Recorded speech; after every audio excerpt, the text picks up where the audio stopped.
Welcome to the Midnight Stories Club. Here, we don't chase sleep, we chase shadows. Each night, a tale is shared. Each tale darker than the last. Sit back. Light fades. The stories begin.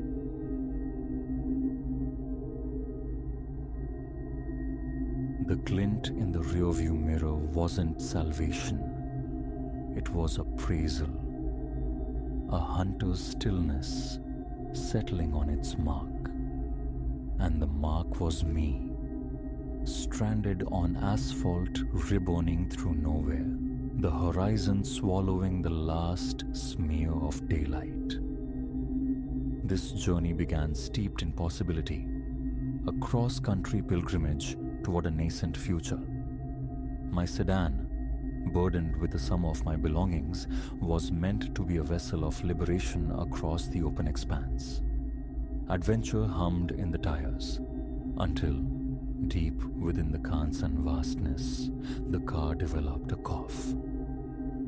Hours had dissolved under that immense vacant sky, the landscape an ocean of ripening wheat. Sunset bled across the west, a spectacular hemorrhage of orange and violet, just as the first discordant note sounded. A faint metallic chatter beneath the engine's drone and the radio's thin melody. It grew, insidious, insistent. I willed it away, schedule tightening like a knot in my gut, the specter of delay a cold red.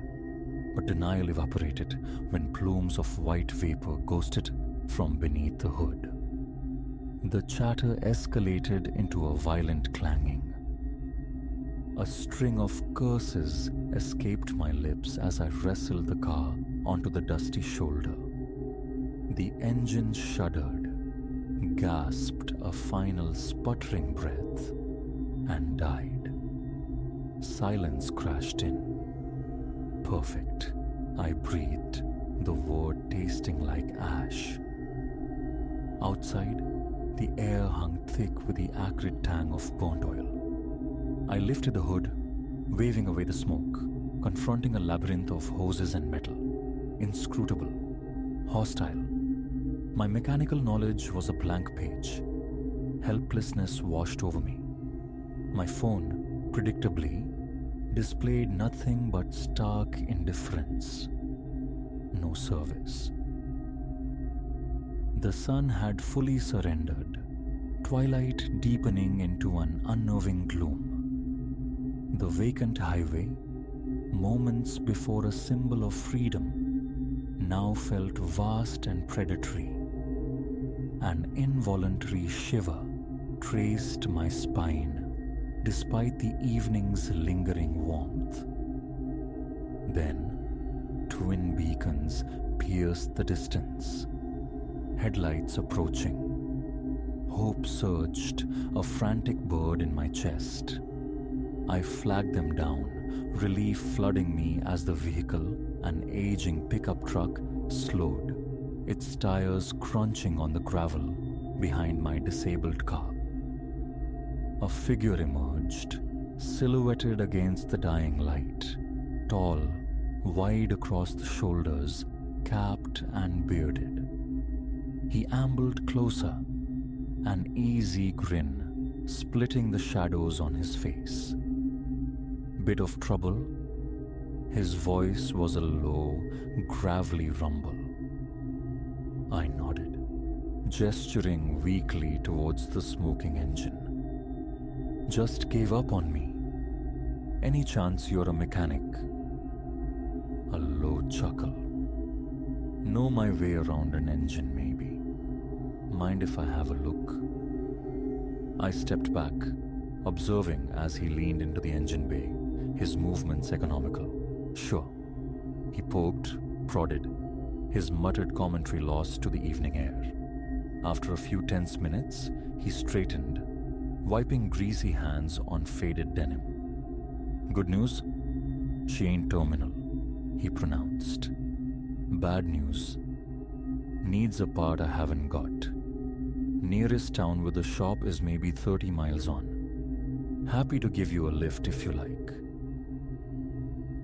Hesitation coiled inside me. Every cautionary tale, every maternal warning screamed against accepting a ride from a stranger on this desolate stretch. Yet, the alternative, spending the night alone beside a dead car, hoping for another passerby, felt equally perilous. That would be amazing, thank you, I managed, forcing a confidence I didn't feel. I really owe you one. His smile returned, but this time it snagged on something cold within me, a subtle dissonance. Glad to help. Grab your essentials. I retrieved my purse and phone, locking the car out of sheer habit, a futile gesture in this emptiness. He was already behind the wheel, the truck's engine idling with a rough cadence. I climbed into the passenger seat. The springs beneath groaned a weary complaint. "Name's Silas," he offered, easing the truck back onto the blacktop. "Eliza," I replied, clicking the seatbelt into place. The familiar sound was oddly comforting. "Seriously, thanks for stopping. I don't know what I'd have done." Silas grunted acknowledgement, his gaze fixed forward. "Ain't safe out here. Young woman like yourself, all alone. Never know who you might meet." A peculiar inflection in his tone made me turn, studying his profile etched by the faint dashboard glow. A phantom smile ghosted his lips, devoid of warmth. Silence descended, thick and heavy. I yearned for the radio, any noise to fracture the mounting tension.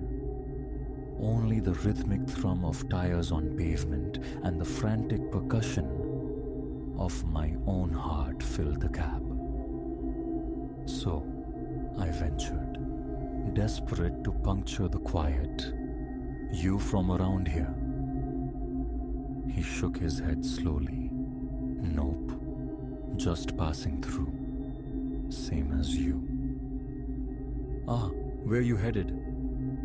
He turned his head then, fully facing me. In the eerie green luminescence of the instrument panel, his eyes seemed to absorb the light, reflecting back something ancient and predatory. Wherever the road decides, a tremor ran down my arms. I swiveled to stare out the passenger window, feigning interest in the impenetrable darkness beyond. No lights, no houses, no signifiers of civilization. Just the void.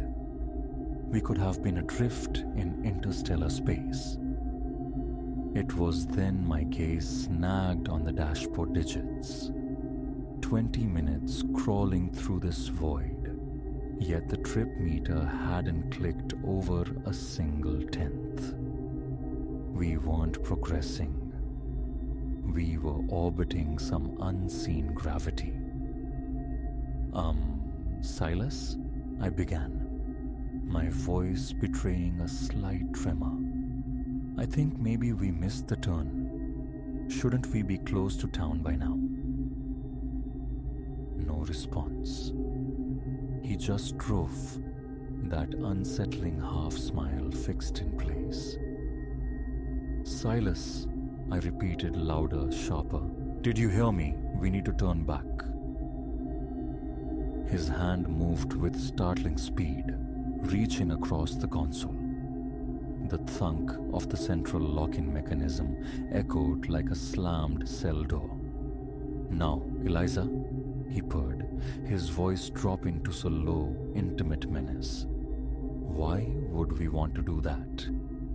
We're just starting to get acquainted." Ice water flooded my veins. Panic, cold and sharp, clawed at my throat. This wasn't real. This was the plot of a cheap thriller, a story whispered to frighten children. Not here, not now, not me. But the locked door, the predatory gleam in his eyes, it was undeniably real, and a terrifying certainty crystallized.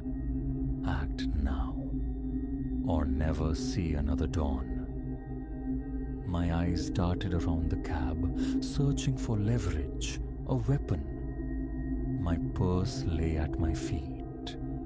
Inside, a small cylinder of pepper spray, a gift from a worried mother, dismissed until this moment. Could I reach it? You know, Silas mused, his tone conversational, chillingly casual. Driven this highway for years. Amazing how many pretty little things break down out here. Always so thankful for the help, so trusting.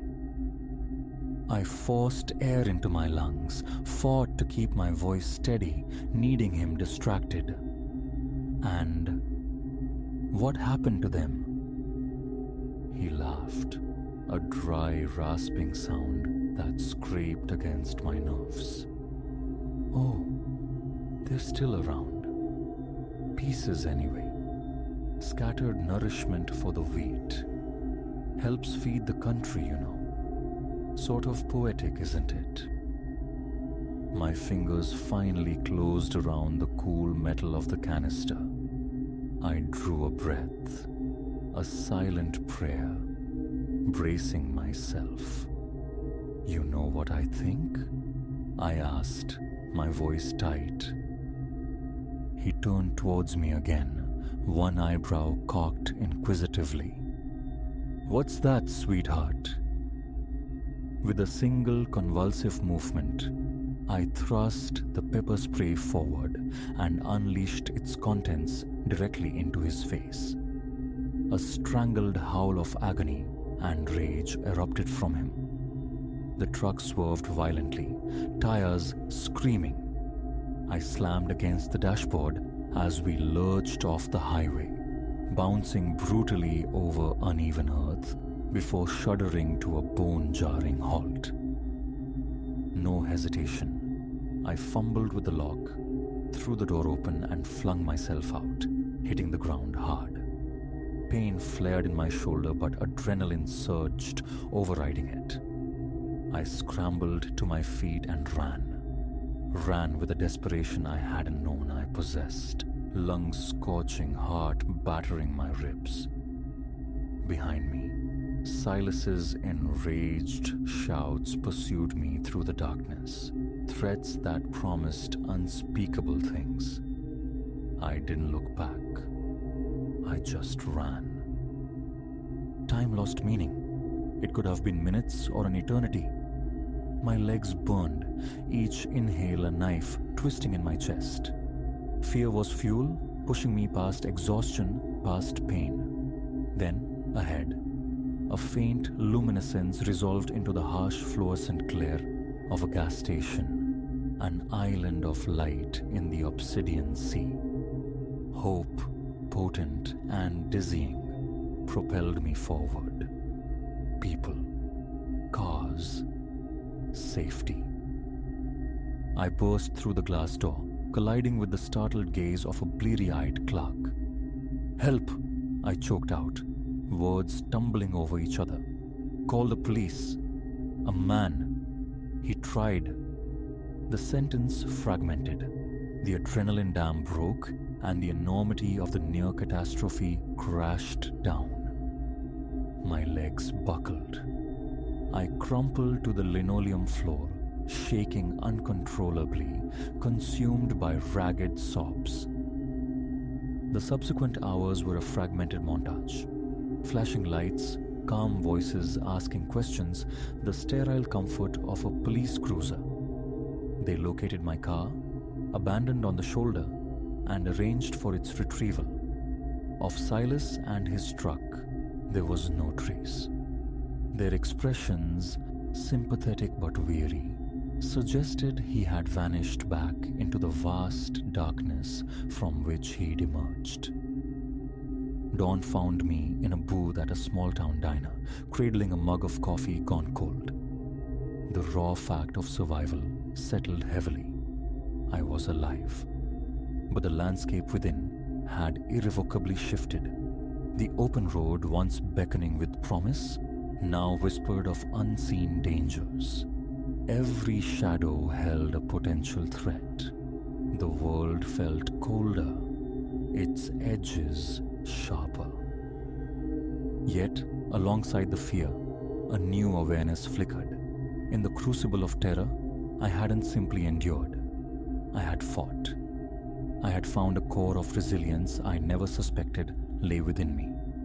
Watching the sun climb, painting the Kansas wheat fields in strokes of fragile gold, I made a silent vow. Fear would not be my compass. Caution, yes. Vigilance, absolutely. But I refused to let the darkness of one man extinguish my own light, my capacity for trust, my hunger for the horizon. Later, behind the wheel of my repaired car, I emerged back onto the highway. The road stretched onward, an uncertain path fraught with possibility and peril. But I met it head on, ready. Because sometimes the journeys that threaten to break us are the ones that reveal the unyielding strength we carry inside. I knew who I was now. I was a survivor.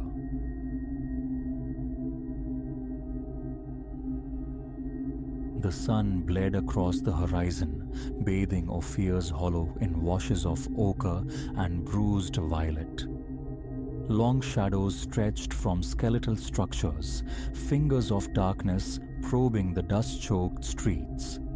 Adjusting the aperture on my camera, seeking to capture the desolation's stark grandeur, I remained blissfully unaware, ignorant that I was stepping across a threshold, not just into a ghost town, but into a fracturing of the world I understood.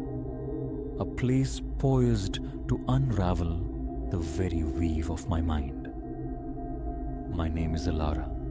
I am a chronicler of dereliction, an archivist of echoes left clinging to forgotten walls. My vocation, if you could call it that, lies in excavating the beauty from decay, sharing the spectral narratives of abandoned locales, with an audience peering through my lens. Ghost towns, particularly those swallowed by the vast indifference of the American Southwest, hold a peculiar magnetism. Ophir's Hollow, nestled deep within an arid, forgotten valley, had lingered on my list for years. A former boomtown, bled dry of its silver heart almost overnight, sometime in the mid-20th century. Official histories spoke of depleted veins. Whispers among the few locals in distant settlements hinted at far more tenebrous reasons for its sudden vacancy. I timed my arrival for the gloaming, chasing that liminal light perfect for imbuing ruins with melancholic life. And Ophir's Hollow delivered. A photographer's fever dream. Timbers bleached and split like old bone. Rusted machinery contorted into silent screams, tumbleweeds performing the slow, indifferent ballet down the main thoroughfare. It felt less like a town, and more like a meticulously crafted stage set waiting for actors long since turned to dust. Yet, as I moved through the stillness, framing shots, scribbling notes for the narrative I'd weave, an insistent wrongness prickled beneath my skin. The silence wasn't empty. It was held, calcified. Even the most forsaken places usually offered the sigh of wind through broken panes, the scuttle of unseen life. Here, absolute quiet reigned, as if the very air was petrified. An overactive imagination, I chided myself, surely stoked by too many campfire tales. The sun's final, molten edge dipped below the jagged peaks. Time to retreat to my solitary campsite on the town's periphery. And then, a flicker, a stutter of motion at the edge of my sight. I spun, camera instinctively raised, nothing but the deserted street deepening into twilight. A trick of fading light, a retinal ghost. But there it was again, definite this time. Movement glimpsed in a second-story window of the structure that once proclaimed itself the town's hotel. My pulse leaped, a frantic bird against my ribs. Decades spent navigating the skeletal remains of human ambition, and never had I encountered anything truly inexplicable. Yet this fleeting glimpse felt dissonant, fundamentally other. Against the rising tide of dread surged professional compulsion, the instinct that fueled my work. A hint of the genuinely uncanny in such a place. That was the kind of experience my audience craved. I found myself approaching the hotel, its signboard groaning a dry protest against a breeze I couldn't feel. The main door hung slightly open, swaying with a slow, hypnotic rhythm on corroded hinges. A pause, a breath drawn deep into reluctant lungs, and then I crossed the threshold. Floorboards beneath my boots released long, groaning sighs. Inside, chaos reigned in suspended animation. Wallpaper peeled in leprous curls, furniture lay fractured and askew, and dust motes performed a silent, swirling ballet in the narrow beam of my flashlight. Hello? The word felt small, swallowed by the cavernous space. Anyone here? Only silence responded, thick and expectant. But as my vision pierced the gloom, a detail snagged my attention. The ubiquitous layer of fine dust, a pale shroud over everything, remained utterly undisturbed, except for one anomaly. Footprints. Clear, distinct footprints leading away from the entrance, ascending the main staircase. Fresh. Heart hammering a frantic rhythm against my sternum, I followed. Each creaking step felt like a betrayal of instinct, drawing me deeper into the structure's decaying heart, further from the fading sanctuary of the outside world. The second floor presented a long, dim corridor flanked by doors, most hanging askew like broken teeth. One door, however, stood closed at the corridor's terminus. As I drew nearer, a sound reached me, freezing the marrow in my bones. Voices, muffled, indistinct, yet undeniably human conversation, seeping from beneath the closed door. I stood paralyzed, caught in the cross currents of terror and journalistic imperative. Every nerve screamed retreat, urged me to flee this hollow place and purge it from memory. But the other part, the seeker, the storyteller, nudged me onward. My hand, trembling betrayingly, closed around the tarnished doorknob. It yielded with unnerving ease, the door swinging inward without a whisper. The scene within shattered reality. No dust, no decay. Instead, a room immaculately preserved, furnished in the optimistic chrome and pastel hues of the 1950s. Seated around a formica table were 5 individuals, clad in the fashion of that era, mid-conversation. Their heads turned in unison towards me. Surprise flickered across their faces, swiftly overlaid with something else. Something akin to avarice. Well now, spoke one, a man whose pencil-thin mustache seemed painted onto his unnervingly smooth face, his smile wide and predatory. Looks like company's arrived, folks. I staggered back, my thoughts a chaotic scramble. A concussion? Some bizarre, stress-induced hallucination. But as I retreated, they rose, their movements possessing a subtle, disturbing jerkiness, like poorly manipulated puppets. They began to follow. I turned, fled, the frantic drumming in my ears drowning out all else. Their footsteps echoed mine down the hallway, unnervingly synchronized. Reaching the stairs, a backward glance, compelled by horrified fascination, nearly stopped my breath. They were changing.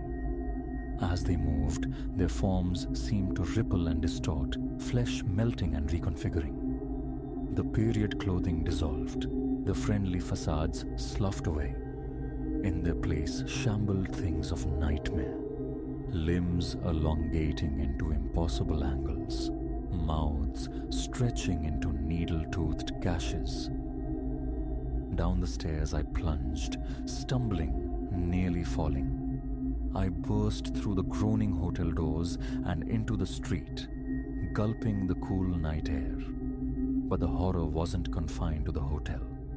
It was spreading. From doorways and shadowed alleys, figures emerged, all undergoing the same grotesque metamorphosis I had just witnessed. The entire spectral populace of Ophir's Hollow, whatever these entities were, now converged. A silent, shambling tide moving towards me. Blind panic dictated my flight. Get to the car. Escape this impossible reality. But terror is a poor navigator. A wrong turn, a desperate scramble down a narrow lane, and I found myself trapped.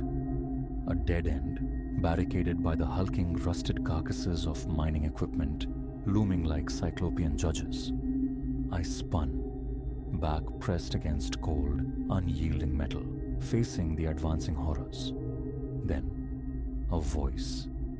Not from any single throat, but seeming to resonate from the very air, the ground, the decaying structures.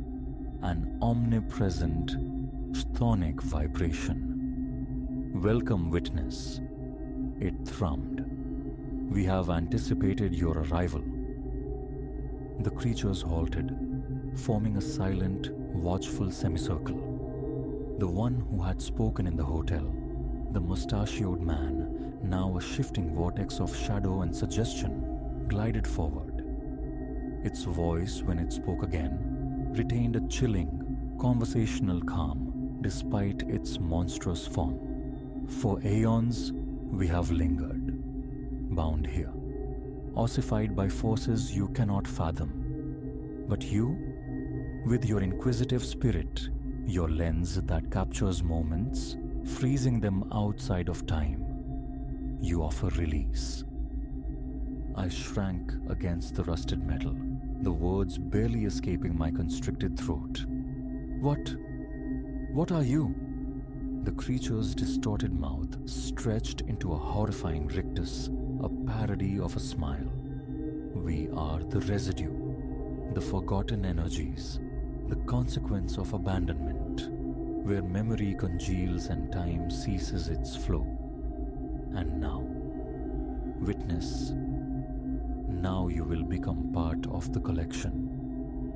A hand, impossibly long, composed of writhing shadow, reached for me. I squeezed my eyes shut, bracing for annihilation. Instead of icy dread, a sudden gentle warmth spread across my face. Hesitantly, I opened my eyes. I lay sprawled on the dusty ground just outside the town limits. The first rays of dawn were painting the eastern mountains in soft pastels. My camera lay beside me, its screen spider-webbed with cracks but functional. Hands shaking violently, I thumbed through the images captured the previous night. Empty streets, dilapidated facades, stark, lonely beauty, nothing amiss, until the final frame. It showed the hotel room, perfectly furnished, occupied by the 5 smiling figures in the 1950s attire. But their eyes were voids.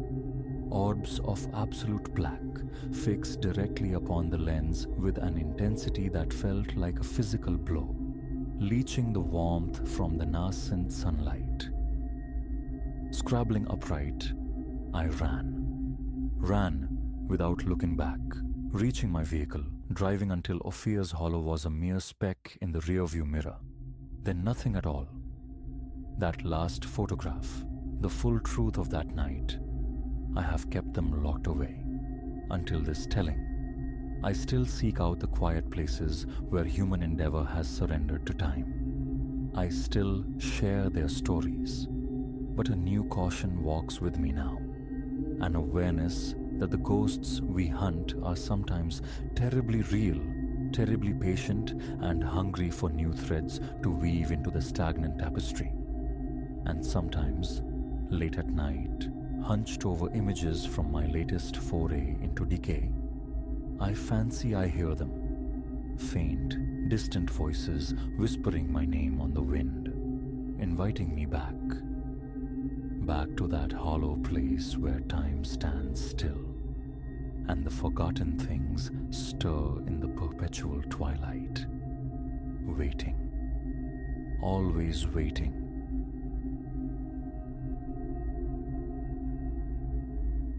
The shriek of the telephone sliced through the stagnant air at 2:30 a.m., a sound I instinctively loathed.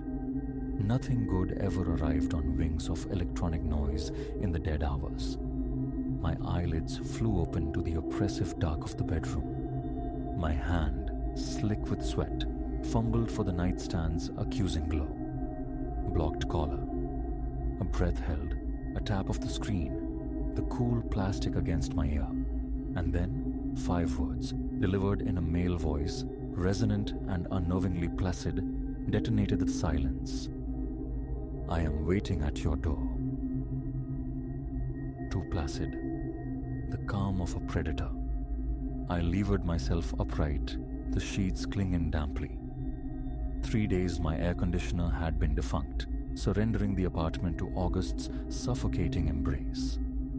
Solitude was my usual state here, 2nd floor, downtown Chicago. Company at this hour was unthinkable. Who is this? My own voice emerged a parched rasp. Approach the door, the voice commanded, devoid of inflection. There is a matter we must discuss. It's the middle of the night. Your name? Simply come to the door, Elias. He possessed my name. A frantic drummer took up position behind my ribs. I swung my legs out, the old floorboards groaning beneath my weight as I stood. How could you know my name? I know a great deal concerning you, the voice purred. That you are standing beside your bed. That you wear only grey sleeping shorts. That the apartment holds no one but yourself. A glacial dread seeped into my marrow. My head whipped around, scanning the windows. Venetian blinds hung like skeletal fingers, gaps at their edges offering potential sightlines. Retreating instinctively, I demanded, "What is it you want?" Striving for a firmness I didn't feel. "Open the door, Elias. The matter is of significant importance." "I'm contacting the authorities." "No." The voice countered, its eerie tranquility unbroken. "You will refrain, because doing so ensures you never learn the fate of Clara."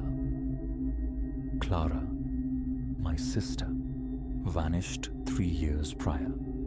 An investigation withered to dust after 6 fruitless months. No trace, no word, just absence. My hands began to tremble. "What knowledge do you have of Clara? Unlock the door, and illumination shall be yours."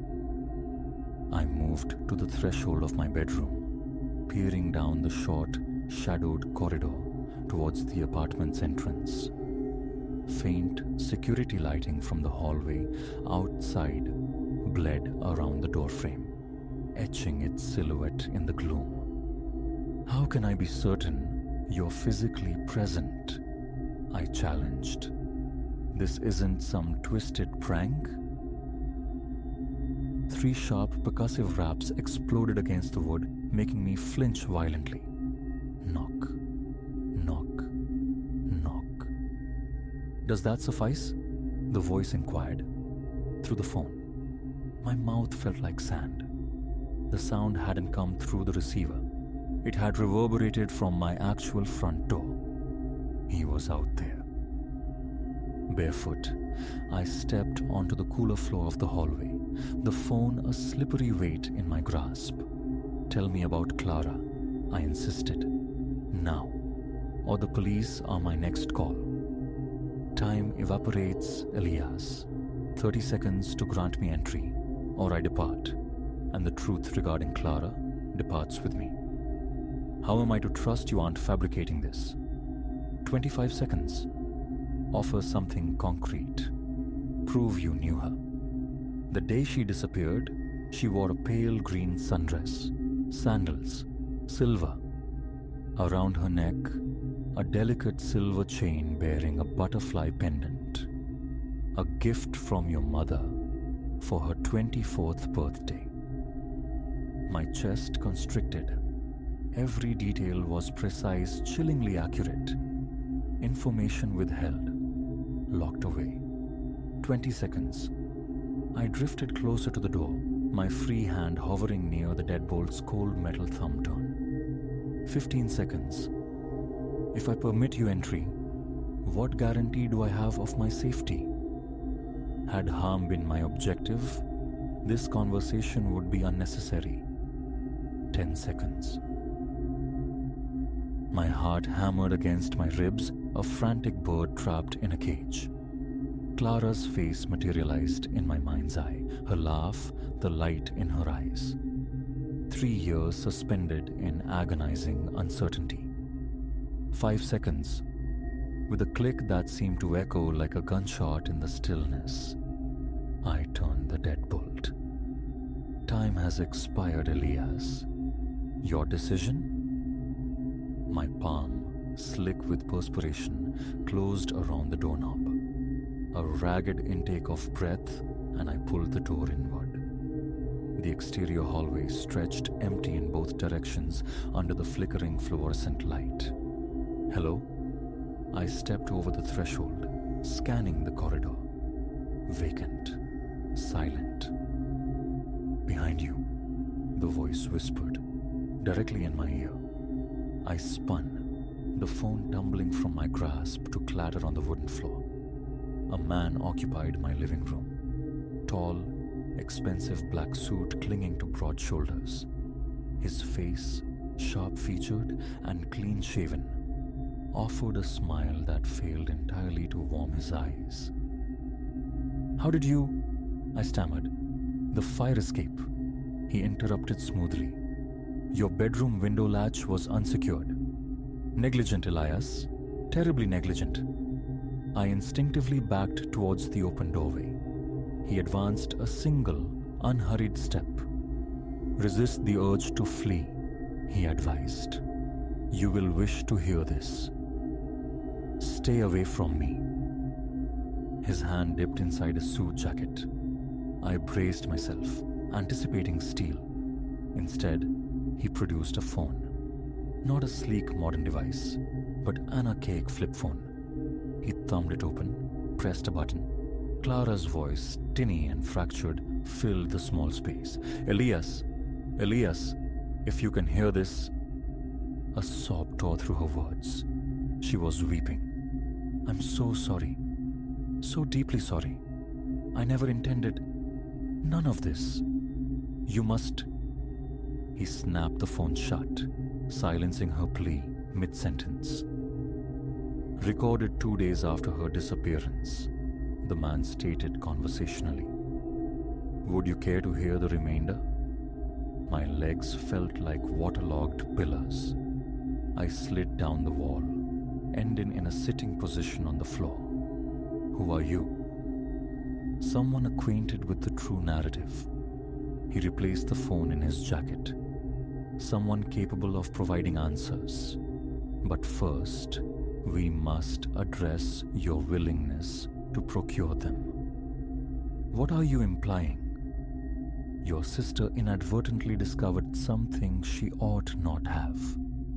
Something substantial. The parties involved could not permit exposure. However, they did not terminate her life, Elias. She is alive.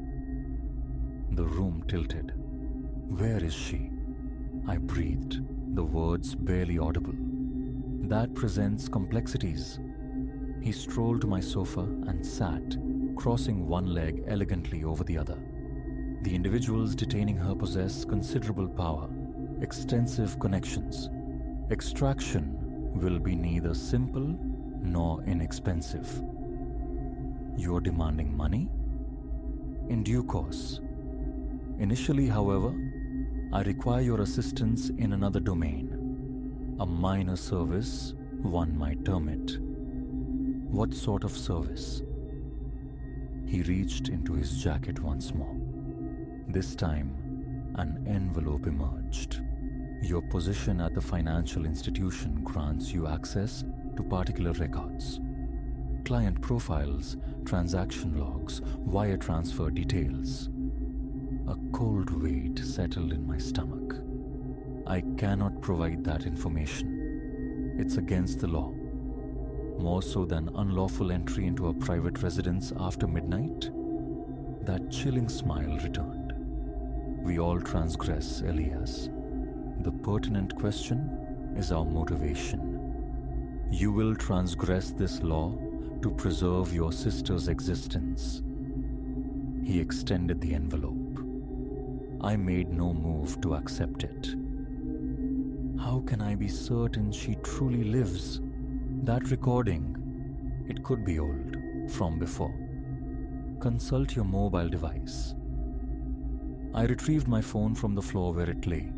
A new message notification glowed. Unknown sender. I opened it. A video file, 10 seconds in duration. Clara, seated in a stark, white-walled room. In her hands, she held a copy of today's newspaper, the date clearly visible. She looked exhausted, thinner, yet undeniably alive. She uttered my name, then today's date. My hands shook so violently I nearly dropped the phone again. Captured 4 hours ago, the man confirmed. A live video conference can be arranged, should further verification be necessary. But first accept the envelope. Slowly, unsteadily, I rose. My limbs felt disconnected, puppets on strings. I crossed the room and took the offered envelope. Inside, a typed list. Names, account numbers. What is required of me? Access these accounts. Compile documentation of every transaction exceeding $50,000 within the past year.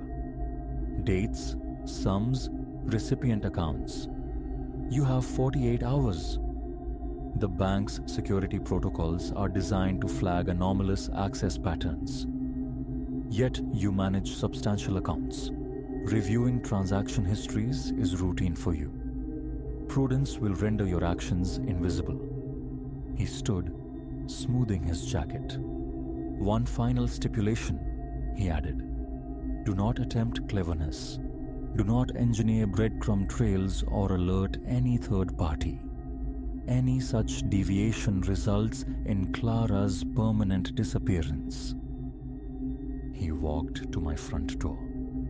I watched him, inert. 48 hours, he reiterated. I will contact you with delivery protocols. Oh, and Elias, he paused, turning back. Address that window lock. One never knows who might choose to visit under cover of darkness. The door clicked shut behind him. I stood motionless in my living room, the envelope a crinkling weight in my hand, the frantic rhythm of my own heart echoing in my ears. My phone vibrated. Another text. Same unknown source. A different video clip of Clara, this one capturing her from another angle. Tears streamed down her face as she pleaded silently for help. The timestamp indicated it was recorded just 2 minutes ago. I collapsed onto the sofa, the envelope crackling in my grip. The list of account numbers blurred through a sudden film of tears. Somewhere, far off, a siren wailed its mournful song. My defunct air conditioner gave a final, pathetic sputter. Dawn remained 3 hours distant. In 48 hours, I would either possess the information this man demanded, or Clara would be lost to me forever. I opened my laptop, the familiar login screen of the bank's system appearing. The account numbers on the paper seemed to stare back accusingly. Each keystroke felt like a descent, another step down a treacherous, unlit path. Yet, what alternative existed? The sun began its slow ascent, painting the sky in bruised hues. I remained hunched over the keyboard. The man's admonition reverberated, "Do not attempt cleverness." But I was clever. My expertise lay in financial security systems. I understood how to obscure digital footprints. Perhaps a trail could be laid, subtle enough for only the right eyes to discern. Perhaps Clara could be saved without capitulating entirely. Or perhaps my gambit would seal her fate. The cursor blinked expectantly. The first account number awaited entry. Drawing a deep, shuddering breath, I began to type. This was merely the overture. I sensed it deep within my bones. Whatever vortex had swallowed Clara, whatever secrets she had unearthed, I was now being drawn into its pull. The man in the immaculate suit would return. There would be further demands, deeper compromises. But Clara lived. That singular fact reshaped the entire landscape of my world. I replayed the video, freezing the frame on her face. Fear was etched there, yes, but beneath it, a flicker. Resilience, defiance, suggesting she hadn't surrendered wherever she was held. "I'm coming," I whispered to the pixelated image. "Hold on, Clara. I'm coming." Account records materialized on the screen. A cascade of numbers, dates, destinations. Somewhere within this sterile data lay the truth, and I would unearth it, irrespective of the cost. Morning light filtered through the blinds, striping the room. Another day commenced in Chicago. Outside, life proceeded, oblivious. My own normal existence had fractured at 2:30 a.m. with a phone call. Now, 47 hours remained on the clock, ticking down towards a choice. Would I embrace criminality to rescue my sister? The answer, I acknowledged with a sickening lurch, had never truly been in question. I initiated the download of the transaction records. This was my new reality. May God grant me mercy.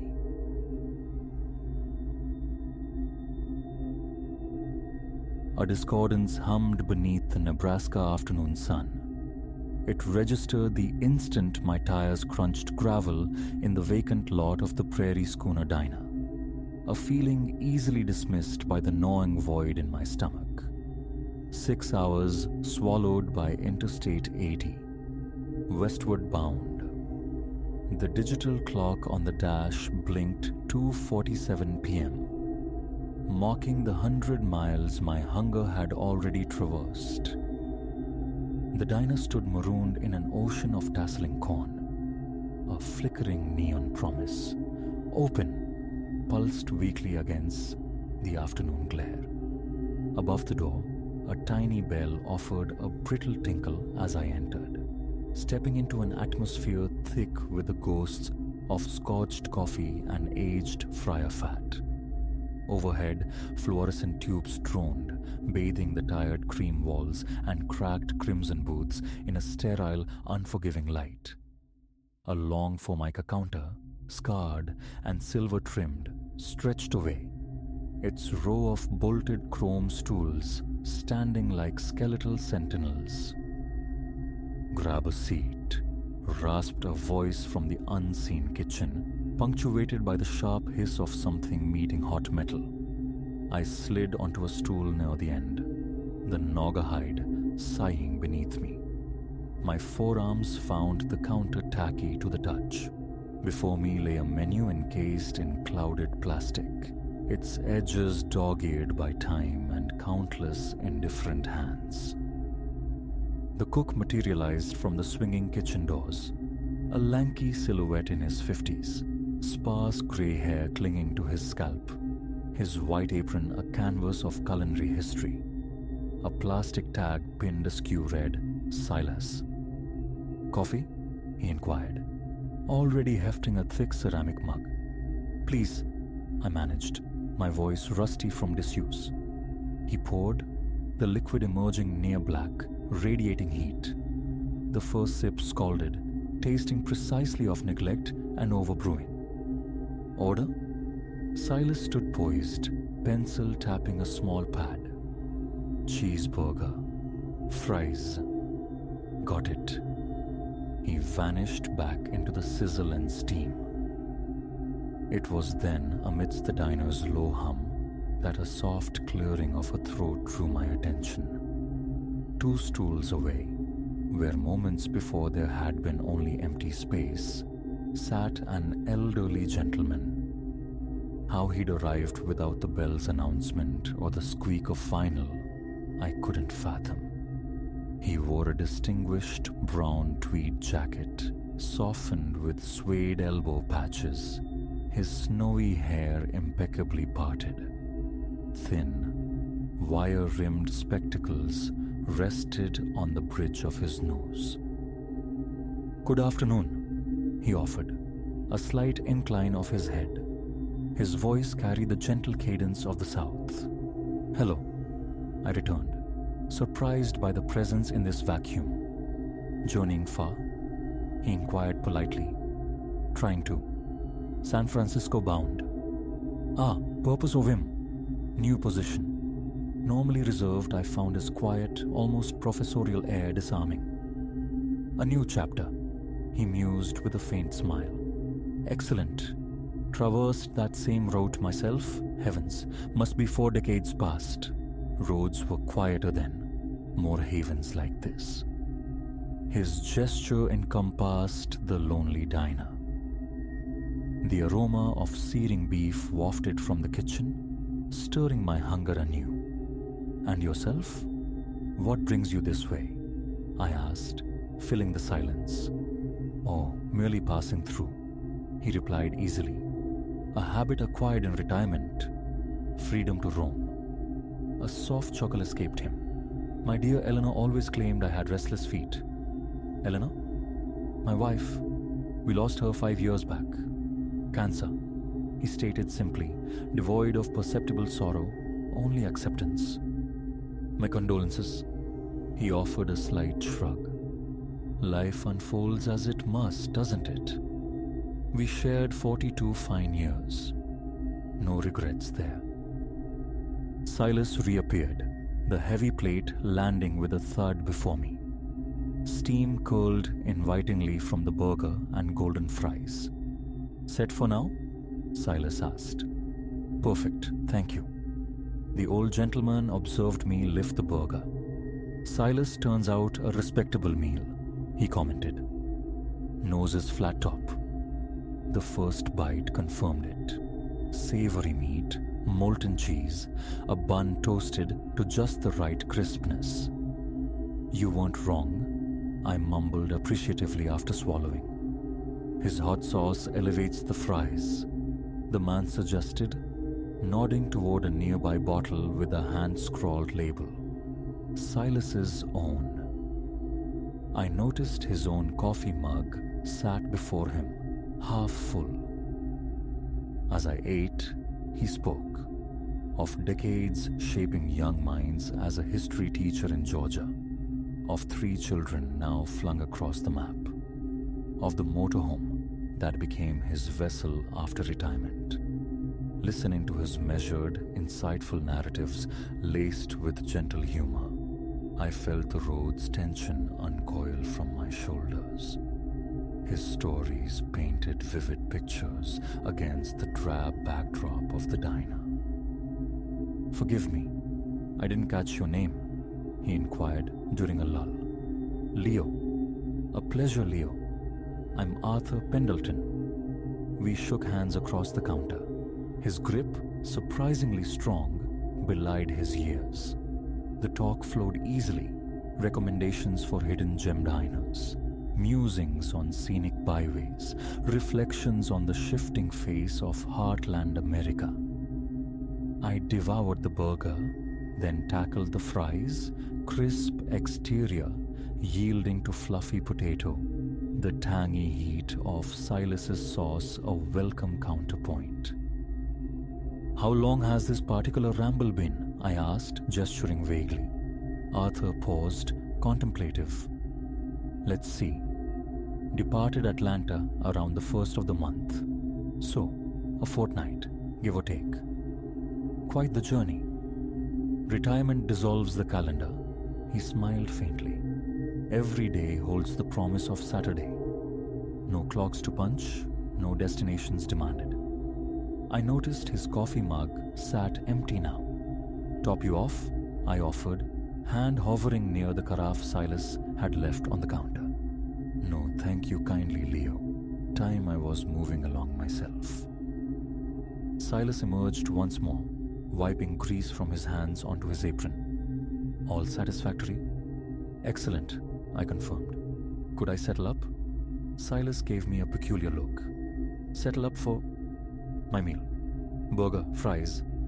"Ah, right." He consulted his pad. $12.50. I drew out my wallet. "And add his coffee to that, please," I said, nodding towards Arthur's stool. Silas's brow furrowed. "Whose coffee?" "His." I gestured. The stool was vacant. The Naga hide shone dimly under the fluorescence. I swept my gaze across the diner. Empty booths, vacant counter, just Silas and me. The mug that had sat before Arthur vanished. "Sir," Silas began, his voice lowered slightly. "It's just been you in here this whole afternoon." The space where Arthur's cup had rested was wiped clean, reflecting the overhead lights. "No, that's impossible. There was an older gentleman. Right there. Arthur. We spoke for ages. Tweed jacket, glasses." Silas shook his head slowly, decisively. "Nobody's come through that door except you. I got eyes on the whole floor from the grill.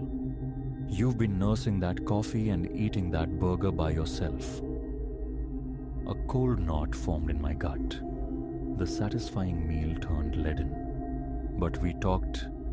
His wife, Eleanor, teaching history in Georgia. "Mister, you all right?" Silas's expression shifted to concern. "Long haul can play tricks? Maybe sit tight a spell?" My hands trembled as I fumbled with my wallet, extracting a 20. "This covers it," I mumbled, shoving the bill onto the counter. "Keep it." Escape was paramount. The bell above the door gave its brittle chime as I burst outside.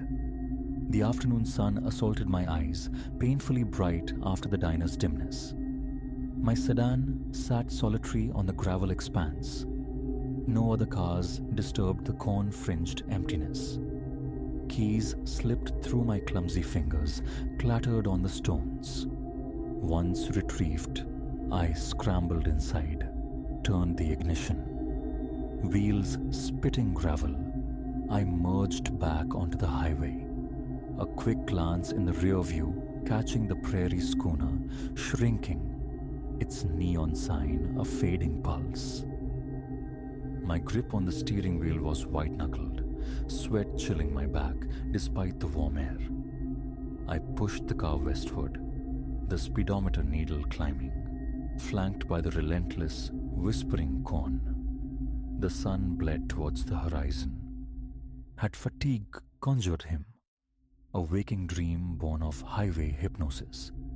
Yet, the encounter resonated with undeniable clarity. Arthur's soft drawl, the precise way his glasses caught the light, the surprising firmness of his handshake, the specific mention of Eleanor's passing 5 years prior, his departure from Atlanta on October 1st. It felt less like imagination, more like a memory displaced in time. In the next anonymous town, I veered into the harsh glare of a gas station's fluorescent lights. A rack near the door held a local paper. The date printed atop the front page, October 15th. My fingers, still unsteady, tapped at my phone screen. Atlanta obituaries 5 years ago. A few searches, heart pounding against my ribs, and then there it was.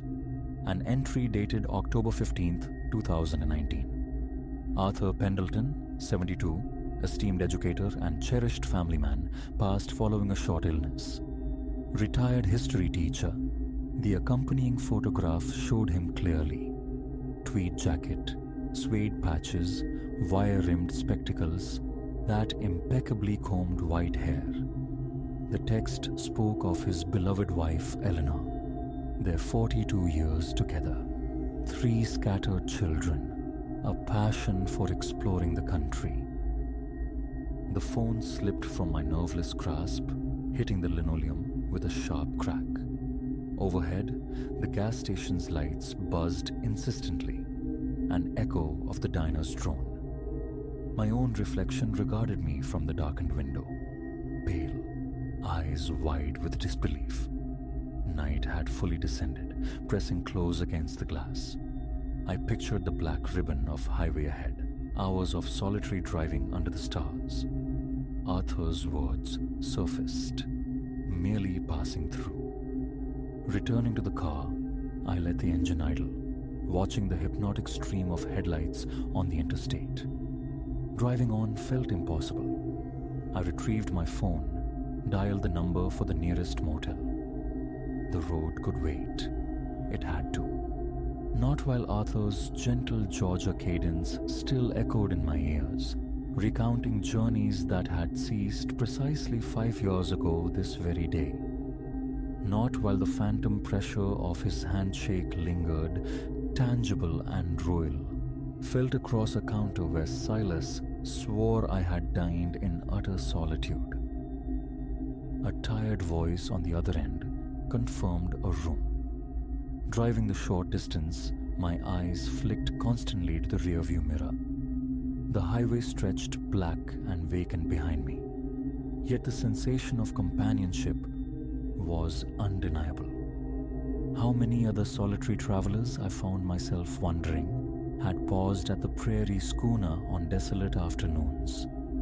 How many had shared coffee and conversation with Arthur Pendleton, absorbing his tales, never suspecting they were communing with a spirit whose earthly travels concluded 5 Octobers past? I pulled into the motel lot, bathed in the crimson wash of the vacancy sign.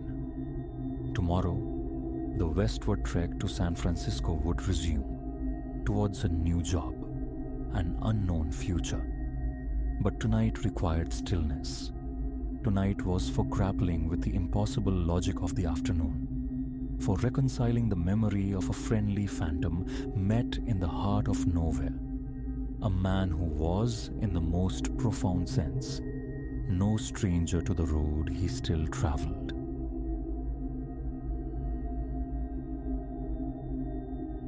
2 o'clock. The digital numerals bled red in the pre-dawn stillness, and I was wrenched from sleep by the familiar cadence. Ponderous footfalls echoing from the alley below. Not dream echoes, but a solid, percussive strike of soul against unforgiving concrete, forceful and deliberate. My heart hammered a frantic rhythm against my ribs as I sat bolt upright. A glance confirmed the time glowing thin, beside my bed, accompanied by the usual spike of adrenaline. Always this hour. My loft, a cavern of shadows, received only meager illumination from a distant street lamp filtering through the narrow window. Outside, in the alleyway, the steps persisted, back and forth, a steady, unhurried patrol. An intrinsic wrongness permeated the sound, for that alley is a blind passage, a brick-walled dead end. Nowhere to pace to. Yet the tread continued, locked in some inexplicable, endless circuit. From my vantage point, the alley remained visually empty, but the clarity of the sound defied dismissal. Breath held captive in my lungs, ears straining, I absorbed every resonant detail. In that moment, certainty solidified. This was no figment, no trick of a sleep-addled mind. Barely a lunar cycle had passed since I'd taken this Spartan loft, drawn by its proximity to my workplace. An austere volume of space, one large room housing my life's essentials, a small divan, a table, a solitary chair, a decent bed, the requisite kitchenalia tucked away. The walls stood stark white. Convenience was the key. The walk to the office was negligible. By day, the district hummed with mundane vitality. Shops disgorging patrons, the murmur of the cafe down the street, the pharmacy on the corner a beacon of normalcy. But twilight bled the life from it, leaving skeletal streets and a profound quietude I'd initially craved. No traffic thrum, just a straight trajectory to my desk. Ideal, I had thought. Tucked behind the edifice lies the cul-de-sac, a fissure between buildings choked off definitively by antiquated brickwork. A lone sodium lamp casts jaundiced light on a segment, leaving the rest steeped in shadow. I'd noted its existence on my first day, the agent mentioning its terminal nature offhandedly. It remained unremarkable until my inaugural weekend within these walls. Drifting towards slumber, I was startled by emphatic footsteps from below. A late reveler returning from some tavern, I reasoned initially. Then the clock showed 2 loud a.m., Saturday bleeding into Sunday, and the steps refused to fade or pass by. They simply traversed back and forth. Rising, I peered through the glass. Nothing. My eyes scanned the gloom, convinced a shape or shadow must account for the sound, so tangible, so real. But the alley offered only emptiness. A disquiet settled in my gut by morning. Downstairs, I sought counsel from one of the uniformed sentinels at the lobby door, inquiring about nocturnal disturbances, specifically footfalls. A slow, weary acknowledgement met my query. I heard it sometimes, he conceded, his tone flat. Checked it more than once. Never anyone there. It's peculiar. Mentioned it to the supervisor, but what's to be done if there's nothing to find? He didn't seem overtly spooked, yet admitted the oddity. Another doorman, overhearing, interjected, "Always that same time, isn't it?" Heard it myself? The casual confirmation tightened a knot of ice within me. I had hoped for a mundane explanation, a neighbor, perhaps, but their shared bafflement amplified my unease. Resolved, I waged war on sleep that night, positioning myself as a silent observer by the window, lights extinguished. The loft air grew thick, expectant. I could hear the faint rasp of my own breath. The seconds ticked audibly by my phone's display. Then, punctually, fractionally past 2, the phantom march commenced. Sharp, staccato impacts, almost rhythmic, tracing the precise, invisible trajectory from one end of the confined space to the other, a turn and the return journey. My gaze tracked the sound's path across the void below, attempting to reconcile auditory evidence with visual vacancy. There was no one. Sweat slicked my palms. My heart rate surged. A powerful urge to flee, to call someone, warred with a paralytic inertia. The sheer impossibility held me captive. Impulse seized me. Downstairs, clad hastily in sweats and shoes, phone clutched tight, heart a frantic drum against my ribs. The elevator's descent felt interminable. Would I fling open the alley door and finally confront the source? The night porter, an older man named Sal, manned the lobby desk. He nodded grimly when I asked if he heard it.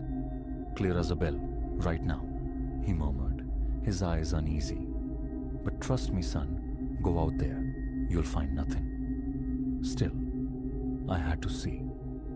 He turned the key in the side door lock. I crossed the threshold into the alley's cool, damp breath, the scent of wet concrete sharp in the air. Silence. Abrupt, absolute. The pacing ceased the instant my foot touched the exterior pavement. Sal followed, his flashlight beam slicing through the darkness. Nothing but refuse bins huddled near the impassive brick terminus. We walked its length, peered behind the bins, scanned for any conceivable egress. A solid wall, no gates, no hidden doors, just bricks and mortar. I offered him a helpless shrug. "In the walls, maybe?" He shook his head. "Worked here long enough. No secret passages in this old place. Let's head back in." Henceforth, my dwelling felt subtly violated, uncomfortable. I clung to normalcy. The early rising, the shower, coffee, the walk to the office. Work provided distraction, the rhythm of tasks a temporary shield. But dusk invariably heralded a familiar constriction in my chest, an anticipatory dread of the 2:00 a.m. threshold. Earphones offered scant defense. Music or podcasts became mere counterpoints to the inevitable intrusion. Sometimes I'd pull them off, listening. The steps were always there, unwavering, back and forth, until approximately 2:30, when they would simply evaporate, leaving silence in their wake. One night I texted my friend Ben about the phenomenon. He quipped I should record it. Dutifully, I positioned my phone's voice recorder near the window around 1:50 a.m., letting it run past the usual cessation time. The playback was unnerving. The footsteps, loud, distinct, undeniably the sound of shoes on concrete. Ben listened, admitted its clarity, then laughed it off. Pipes, perhaps, or an odd echo from the street. My invitation for him to experience it firsthand was met with polite, laughing refusal, though a flicker of unease touched his voice. Daylight searches commenced. I scrutinized the building's flank, the sheer, windowless wall of its neighbor, the geometry of the space between. No architectural anomaly, no peculiar configuration likely to produce such specific acoustic illusions presented itself. The adjacent building's wall felt solid under my tapping fingers. Queries among fellow residents yielded little. Apathy or oblivion reigned. Mateo, across the hall, a guy my age working remotely, recalled hearing something once, but dismissed it as noise from the next building. When I clarified the alley's sealed nature, discomfort clouded his features. "Guess I don't know, man," he mumbled. "Maybe some homeless guy sneaks in?" My explanation of the lack of ingress or hiding space met with a desire to change the subject. He regarded me as if I were cultivating trouble. Over the ensuing weeks, a new ritual formed. Night after night became a tense observation, poised by the glass in utter darkness, anticipating the spectral performance. My heart would accelerate around 1:55 a.m. Then, near 2, the sound would begin, and I would see absolutely nothing in the alley. No shift in shape, no flicker of movement, just the sickly yellow wash from the street lamp on damp concrete. Yet the footsteps resonated with such presence. A tremor would start in my hands, goose flesh prickling my arms, the hairs on my nape erect. My mouth would turn to dust. Rationalizations crumbled against the crisp reality of the sound. Its clear linear path, the distinct pause and turn at the alley's terminus. One night, a bolder stratagem, ambush. I descended before the appointed hour. Sal, observing my nocturnal excursion, raised a questioning eyebrow. "Just checking something," I muttered. He unlocked the side door. I secreted myself within the alley's maw at 1:55 a.m. The atmosphere felt heavy, charged. My heart pounded against my sternum. The damp concrete smell was potent. The brick wall loomed at the far end, partially lit, mostly swallowed by shadow. I waited, back pressed against the cool brick of my building, phone poised for video or audio. The seconds crawled. 1:58, 1:59, 2 zag. Breath held. Silence. Only the distant hum of a car on the main thoroughfare disturbed the quiet. 5 more minutes yielded nothing. No steps. Feeling utterly foolish, I retreated indoors, rode the elevator back to my loft. The click of my apartment door latching shut was the immediate, almost mocking cue for the Phantom Patrol to resume its nightly march outside my window. I nearly dropped my phone. Rushing to the sill, I watched the empty space below as the distinct tread echoed upwards. My hands shook. Sweat beaded on my forehead. How could it recommence the very instant I returned? Sal offered only a fatalistic shrug the following day. "Been going on a while, far as I know," was his laconic summary. Some hear it, some reckon it's just the building settling weird. He possessed no answers. A call to building management proved equally fruitless. No official complaints lodged, therefore no perceived need for investigation. Annoyance curdled into a low-grade dread that shadowed my evenings, knotting my stomach as bedtime approached. Sleep became a fraught negotiation with the clock. Sometimes I'd force myself to stay awake past 2:30, just to avoid the jolt, lying there listening, tracking the invisible walker, watching the minutes dissolve on my phone screen until the steps finally faded. Another sleepless pre-dawn spurred a final attempt at documentation. My phone, perched on the sill, its lens aimed into the murky depths below, began recording at 1:50 a.m. I sat at my table, scarcely breathing, waiting. Punctually, at 2:02 a.m., the familiar rhythm began. I stared at the phone, a silent plea for visual corroboration. "Come on," I whispered to the empty air. "Show me something." By 2:25, the footsteps ceased. Later review confirmed the maddening paradox. Pristine audio captured the heavy tread, loud and unmistakable, while the video displayed only an inert, vacant alley. Deep frustration settled in. Moving seemed drastic, an admission of defeat by mere sound, yet my sleep was fractured, my nerves frayed. Every night, the approach of 2:00 a.m. brought that familiar surge of anxiety. Earplugs, music, white noise generators all proved porous barriers. The sound sliced through, sometimes felt less heard than perceived. A vibration deep in my bones, even with hands clamped over my ears.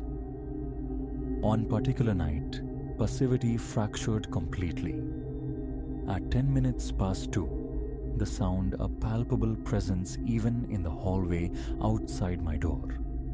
I descended once more, pulse hammering. I knew the steps were happening right then, seemingly louder than ever. Sal was standing near the entrance, watching me.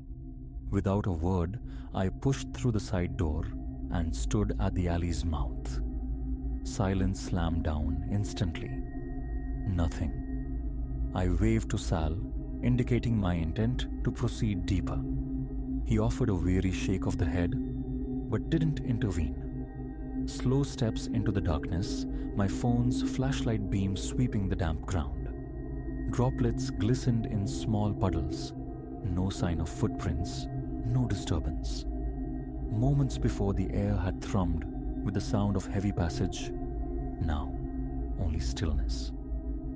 Standing there for a long minute, breathing raggedly, I looked up towards my own window, a faint rectangle of light in the building's dark facade. How?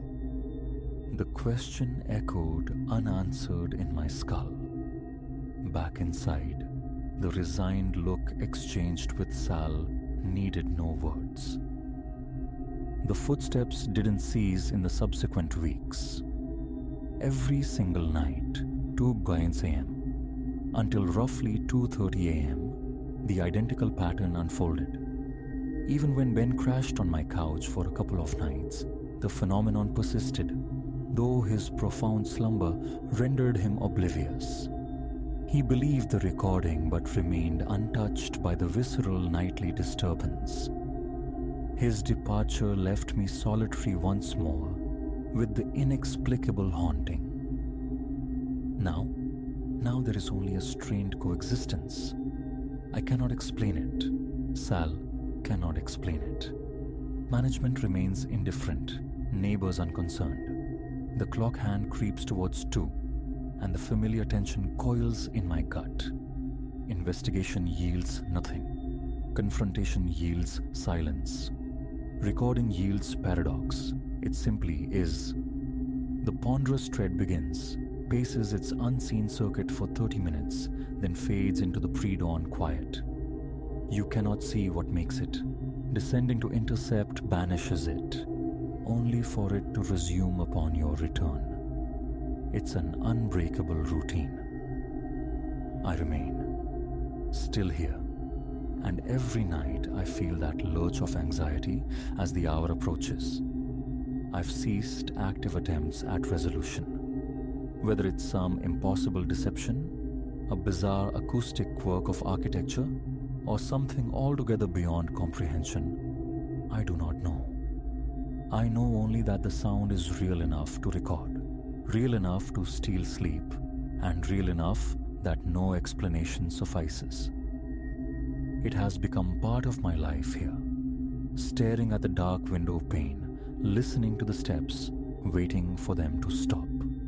After their half-hour tenure, they relinquish their hold, and I pursue uneasy rest. The alley keeps its secret. The footsteps endure. And each night, despite everything, a primal flicker of hope or fear makes me glance towards the window, searching the shadows for a form that never appears. Nothing. That is the shape of my nights now, immutable and inescapable.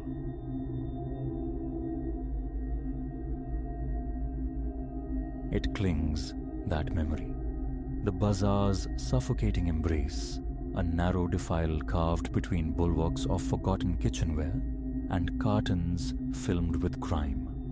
Metal shelving groaned under strata of cast-off ephemera.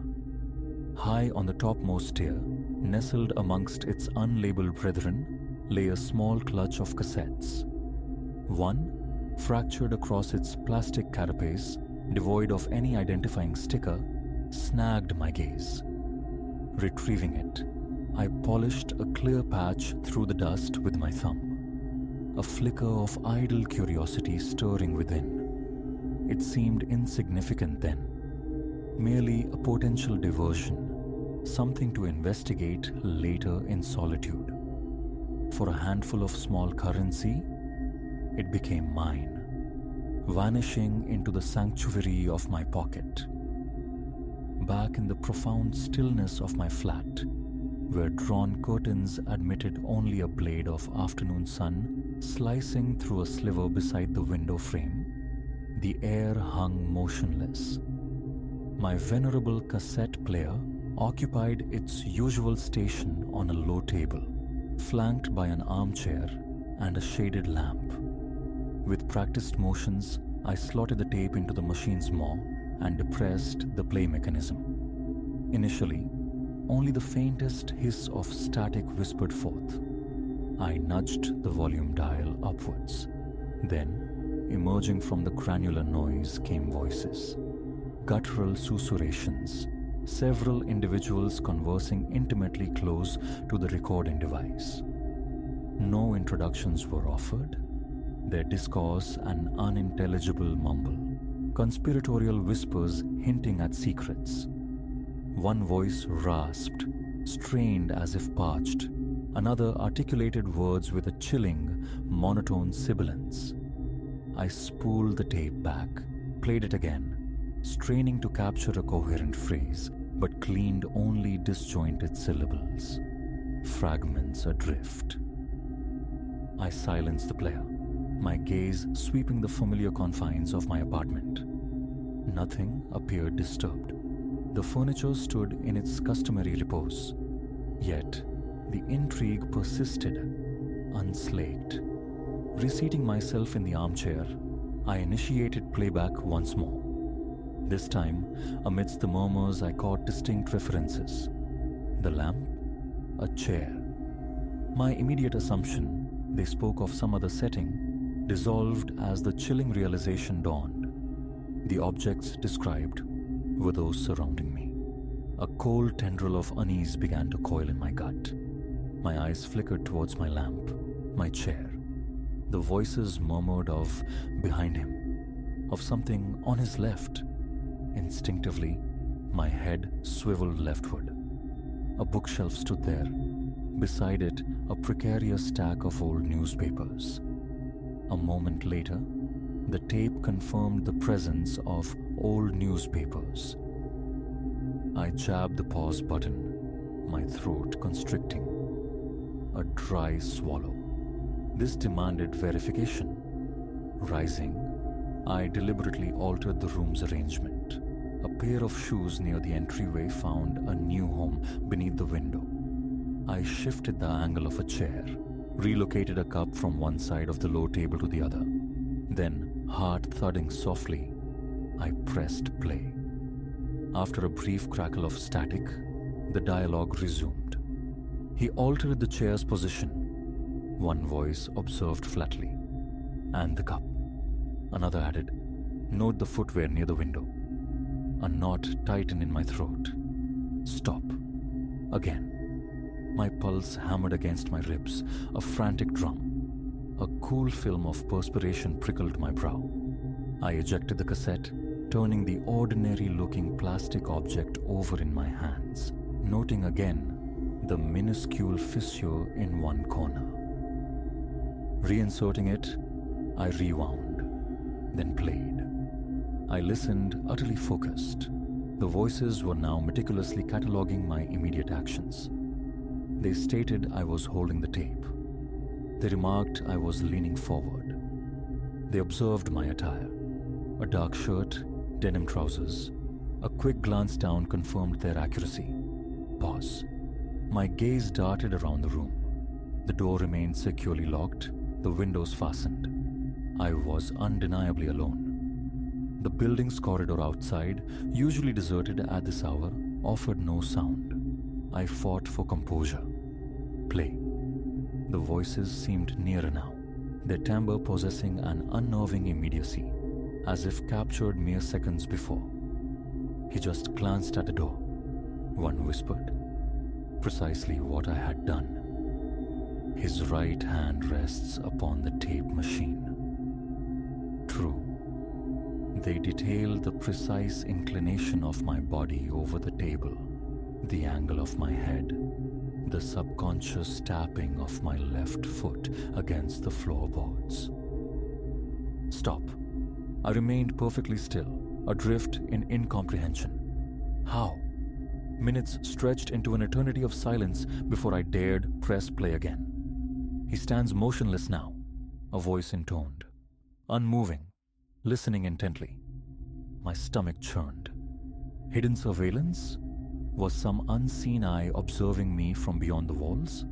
My eyes darted, scanning every alcove, every shadow, tearing back curtains, flinging open the closet, peering beneath furniture in a frantic search for the unseen observer, the hidden lens.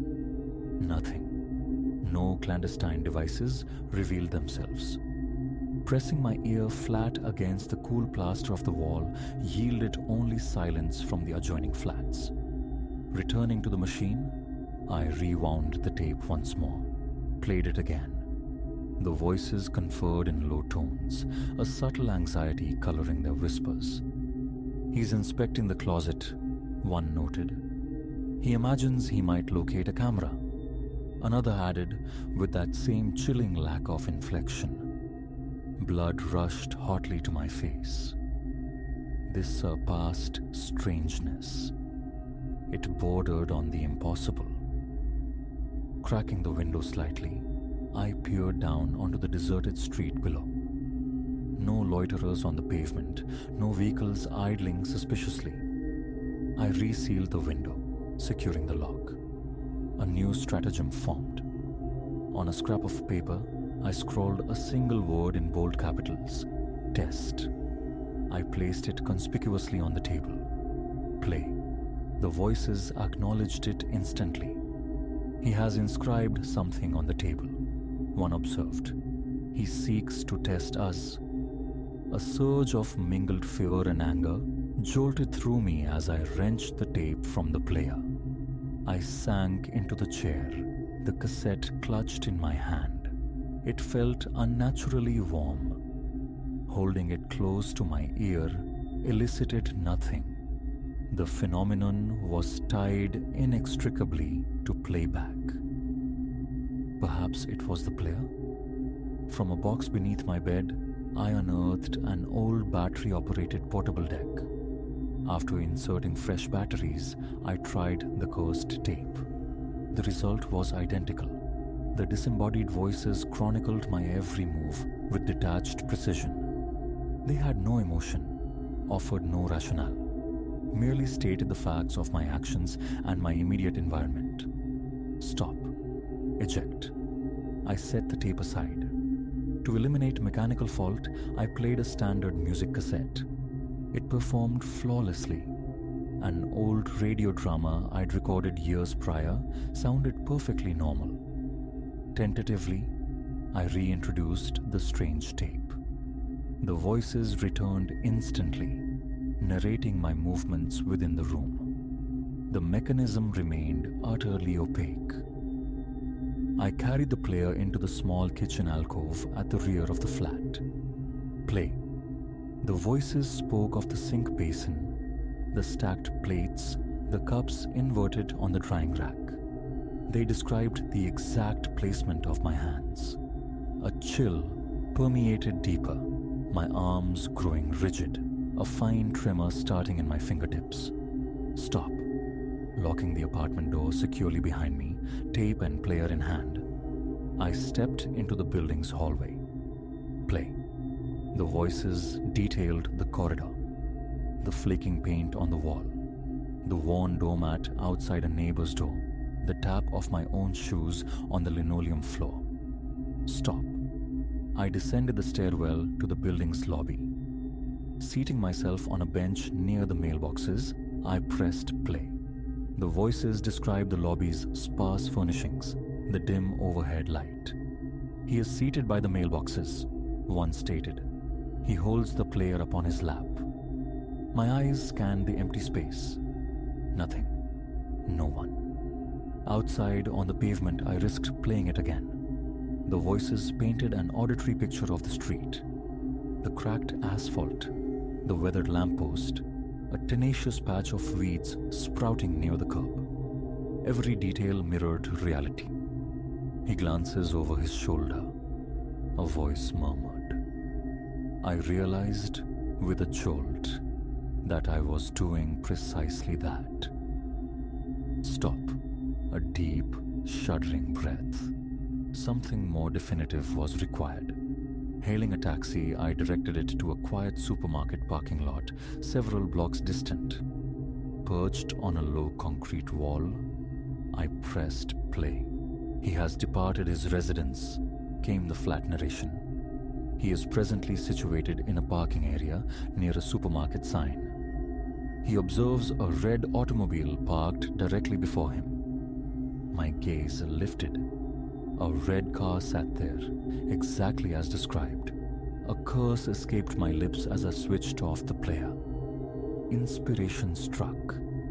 Record. Perhaps I could override them. Obliterate their presence with my own.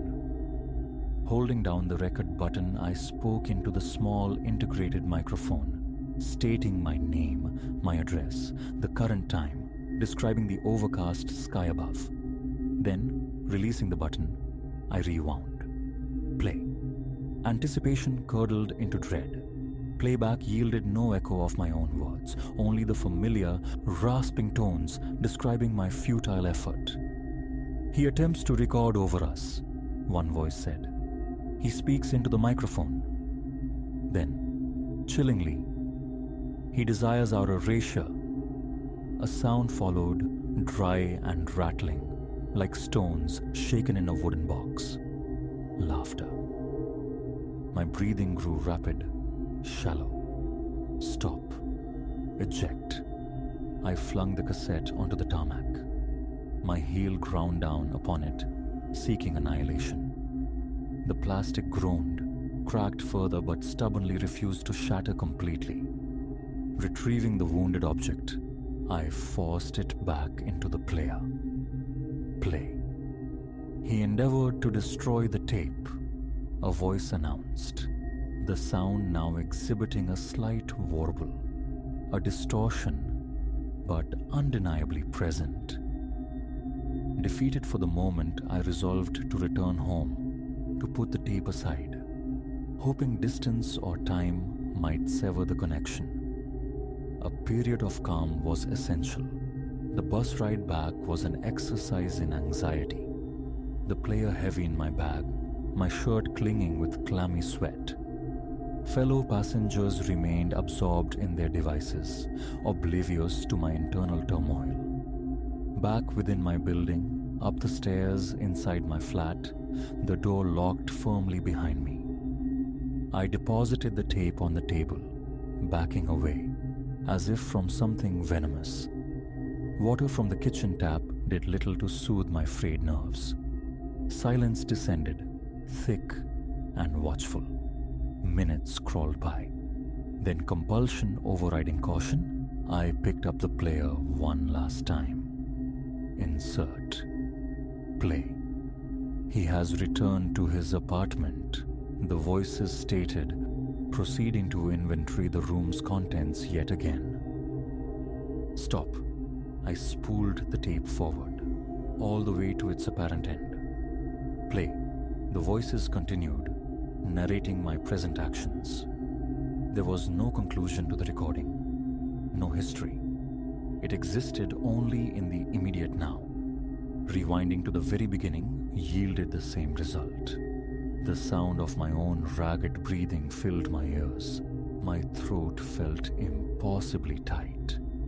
Eradication became the sole imperative.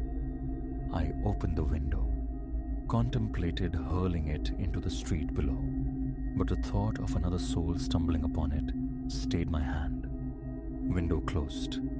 From a drawer, I retrieved a roll of heavy duct tape, meticulously sealing the cassette's spool access holes. Play. Muffled, indistinct, yet undeniably present, the voices persisted. "He obstructs the tape's function," one commented dimly. My heart hammered against my ribs.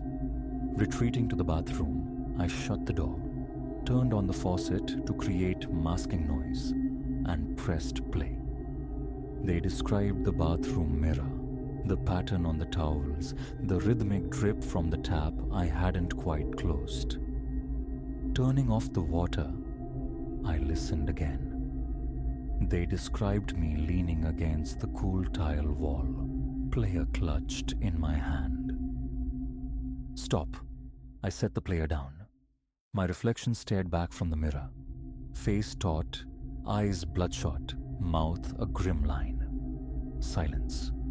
Retrieving the player, I returned to the main room, my mind utterly consumed by a single objective: silence those voices permanently. A small precision screwdriver, unearthed from a utility drawer, provided the means. Carefully, I removed the tiny screws securing the cassette's shell. The plastic halves parted, revealing the twin reels of dark, magnetic ribbon within. With trembling fingers, I extracted the glistening tape, pulling it free in loops and strands. Scissors flashed, severing the filament into countless small segments. I gathered the fragments, crushing them into a tangled ball, and deposited them, along with the empty plastic shell, into a waste bag. I pressed play on the now empty machine. Blessed silence. A fragile sense of relief washed over me. I carried the bag outside to the communal dumpster behind the building, burying it deep beneath other refuse. Back inside, I tested the player again, still silent. Standing in the center of my apartment, I listened intently. The familiar hum of the refrigerator, the distant sigh of traffic. Normal sounds, blessedly mundane. My gaze fell upon the table, where the ordeal began. Nothing marked it. Sinking into the armchair, I drew a long, slow breath, remaining there for a protracted period, simply absorbing the ordinary sounds of my solitary existence. No explanation ever surfaced. Who recorded those voices? How the tape achieved its impossible contemporaneity? Remained profound mysteries.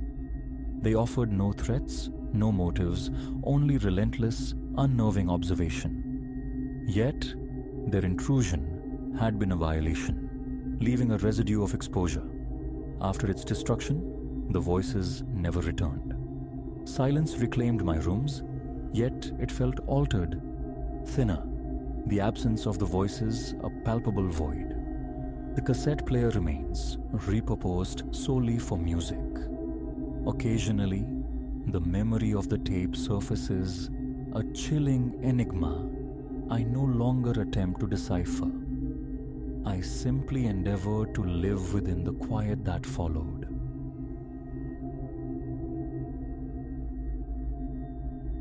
Weeks had bled together under a crushing weight. The city's relentless clamor, a grinding stone against my nerves, work an ever-ascending, Sisyphean slope. Escape wasn't a desire. It was a necessity. Thus, I secured a sylvan sanctuary, a cabin nestled deep in the woods, an hour's pilgrimage from the slope of Stowe. I knew its contours, compact, timber-framed, perched beside a placid lake. No digital tendrils reached here, no proximate souls disturbed the communion of self, forest, and profound quietude. Arrival coincided with the day's final, painterly strokes of light. The cabin stood as memory held it. Unpretentious wood, a modest deck cantilevering over the water's edge. Keys awaited in a lockbox, a silent, metallic greeting. Luggage in tow, I turned the lock, the tumblers clicking softly, and stepped across the threshold into another realm. Pine resin and the ghosts of old timbers perfumed the air. Outside, the lake murmured against the shore. A gentle sigh while the breeze orchestrated a leafy susurrus through the canopy. Unpacking was swift, a shedding of urban skin. Jacket donned, I ventured back outside, absorbing the view before darkness claimed it fully. A palpable loosening began within my chest, tension unspooling like thread. This, precisely this, was the balm required. I lingered on the deck, enveloped by the woodland's subtle symphony, drawing deep draughts of untainted air. The sun bled lower, casting elongated, spectral figures across the water. A resolution formed. Witness the dawn. As night draped its velvet cloak, I retreated indoors, securing the door, coaxing flames to life in the hearth's stone maw. Tea brewed, book selected, I surrendered to the evening's hush. The cabin swam in dimness, firelight dancing, casting kinetic shadows on the walls. A sanctuary. Secure. I read until drowsiness beckoned, succumbing to sleep accompanied by the forest's nocturnal lullaby. The inaugural night passed in untroubled silence. Dawn found me awake, coffee steaming, perched again on the deck as sunrise painted the sky in ephemeral hues. The lake, a flawless obsidian mirror, reflected the inverted world of trees and clouds. Here, eternity felt graspable. The day unfolded in exploration, tracing trails that hugged the lake's contours, inhaling the crisp air until my limbs sang with pleasant fatigue. Evening brought a simple meal, a chapter read beside the fire's embers, and an early surrender to slumber. It was the second night when the quietude fractured. Suspended in the liminal space between wakefulness and sleep, a sound registered. Faint, a delicate crunch of fallen leaves, the signature of movement just beyond the walls. My eyes flew open. I lay utterly still, listening, my pulse a frantic drum against my ribs. Silence reclaimed the woods. An animal, surely. A deer, perhaps, or a foraging raccoon. I willed my eyes shut, sought the refuge of reason, but the sound returned. Footsteps, unhurried, deliberate, tracing a circuit around the cabin. I rose, every muscle taut. The steps paused, then recommenced, navigating the structure's perimeter. Barefoot, silent, I crept to the window, peering into the Stygian blackness. Only trees, rendered as amorphous shapes and deeper shadows, met my gaze. My fingers twitched towards my phone, a useless reflex. No signal bars bloomed in this wilderness. A deep, steadying breath. An animal, I insisted inwardly. No human reason existed for presence out here. Retreating to bed, I burrowed beneath the blankets, a flimsy shield straining to dismiss the sounds. Eventually, the pacing ceased. The profound silence rushed back in, now tinged with unease. Morning light prompted an inspection. I circled the cabin, scanning the damp earth for impressions, for tracks. Nothing. Not a single sign of disturbance. A wave of foolishness washed over me. Imagination, perhaps? Or the confused echoes of a half-dream? I dismissed it, forcing myself back towards relaxation, towards the peace I had sought. But that night, the disturbance returned, amplified. Drifting towards sleep, the footsteps manifested again, louder this time, undeniably closer. I bolted upright, heart leaping, listening intently. The cadence was slow, measured, methodical. An inspection, a deliberate patrol of the cabin's exterior. Trembling hands propelled me from bed towards the window.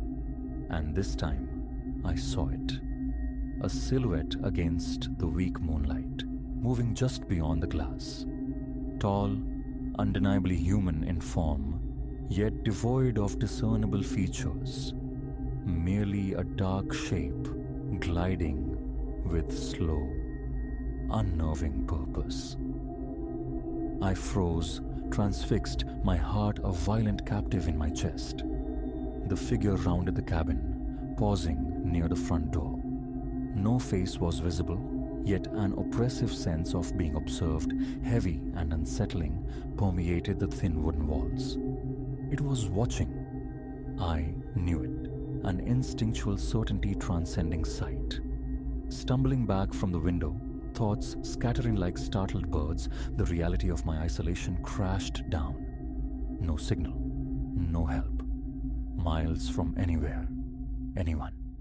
I fumbled for the flashlight in my bag, its cold metal a pathetic surrogate for a weapon, and retreated to a corner, sinking to the floor, waiting, listening. An eternity seemed to pass before the footsteps receded, fading into the woods. Silence returned, but safety remained elusive. Sleep was impossible. I spent the remaining hours in darkness, eyes darting towards the windows, anticipating the shadow's return. The following day found me brittle, jumpy. Every snap of a twig, every rustle of leaves sent jolts through my system. Outside, another meticulous search yielded nothing. No footprints marred the earth. No evidence corroborated the previous night's terror. Yet, the image remained seared into my mind. It was real, inexplicable, but undeniably real.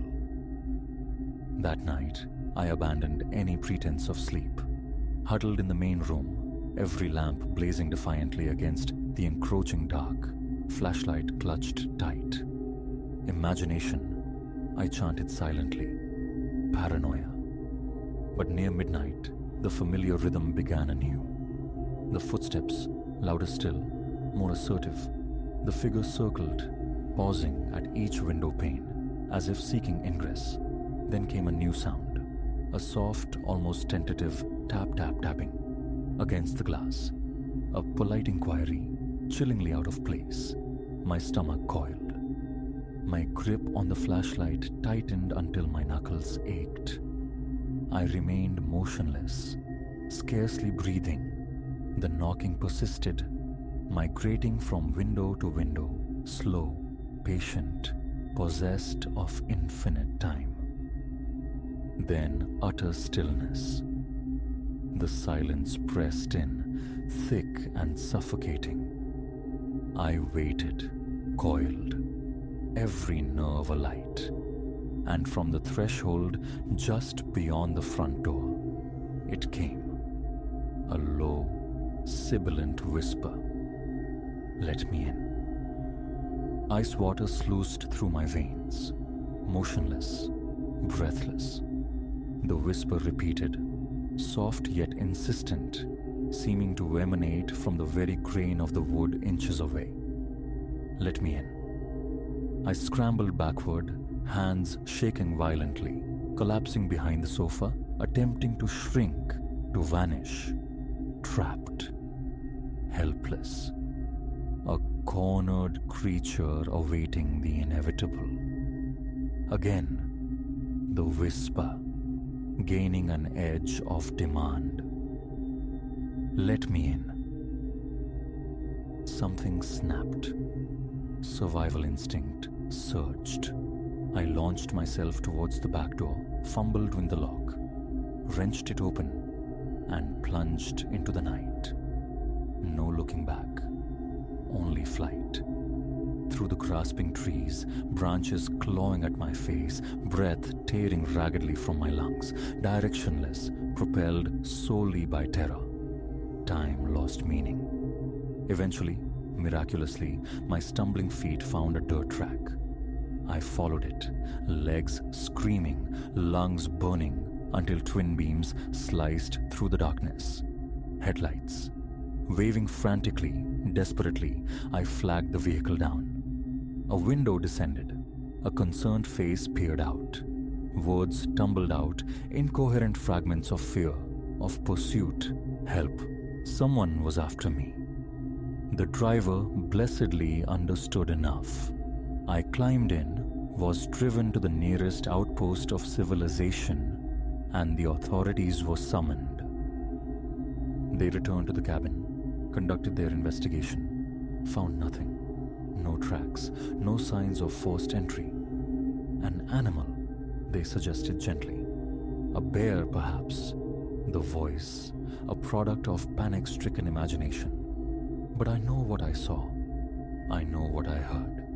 And every night since drifting off to sleep, the echo persists, a chilling refrain in the quiet recesses of my mind. Let me in.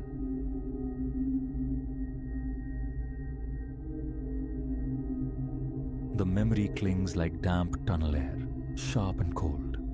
The instant I breached the derelict railroad passage, camera clutch tight, flashlight beam stuttering against the oppressive dark. Nothing more than sepulchral silence and skeletal remains of iron and rust. That was the expectation. An expectation shattered by the sound, impossibly distinct, of breathing that was not my own. This forgotten vein through the earth surfaced on some obscure historical society webpage, a relic of bygone locomotives silenced decades prior. Digital whispers in forum threads spoke of intriguing arches, stalwart supports lingering in the gloom. Fodder for a photographic project simmering on my mind's back burner. Solitude was my companion. Friends were elsewhere entangled that weekend. My pack, cinched tight, held necessities. Water, a backup torch, the weighty comfort of my camera gear. Sunset bled across the sky as I arrived. The tunnel maw gaped wider than anticipated, tracks long plundered, leaving a treacherous floor of rock and rubble sloping into blackness. Concrete lips crumbled at the edges, besieged by tenacious weeds and fledgling shrubs.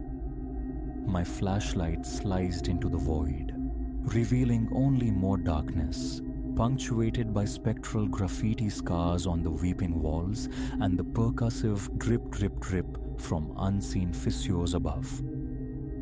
I crossed the threshold, each step deliberate, measured.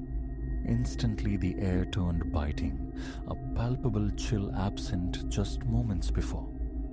Deeper I pressed, the flashlight's eye sweeping the concrete canvas. Faded tags marked the initial stretch, vestiges of past intruders, but they dwindled the further I penetrated the tunnel's gullet. A miasma hung heavy, damp stone, the fungal breath of decay. In that confined space, my own footfalls boomed, my respiration felt amplified, yet it was steady, controlled. Test shots flared, the camera flash of violent intrusion. I dialed back the settings, opting for the patient eye of a longer exposure. Tripod legs splayed precariously on the uneven terrain. Mid-adjustment, a pause. A phantom sound brushed my hearing. Respiration, surely my own breath thrown back by the acoustics. I tried to sync the rhythm. Inhale for inhale, exhale for exhale. No match. Mine hurried slightly, fueled by the explorer's low thrill. This other breath was a slow, metronomic tide. A trick of sound, I reasoned, dismissing the anomaly. I returned to my work. The shot secured, preview glowing on the small screen, a glacial shiver traced my spine. Again, the breathing, calm, deliberate, unnervingly present.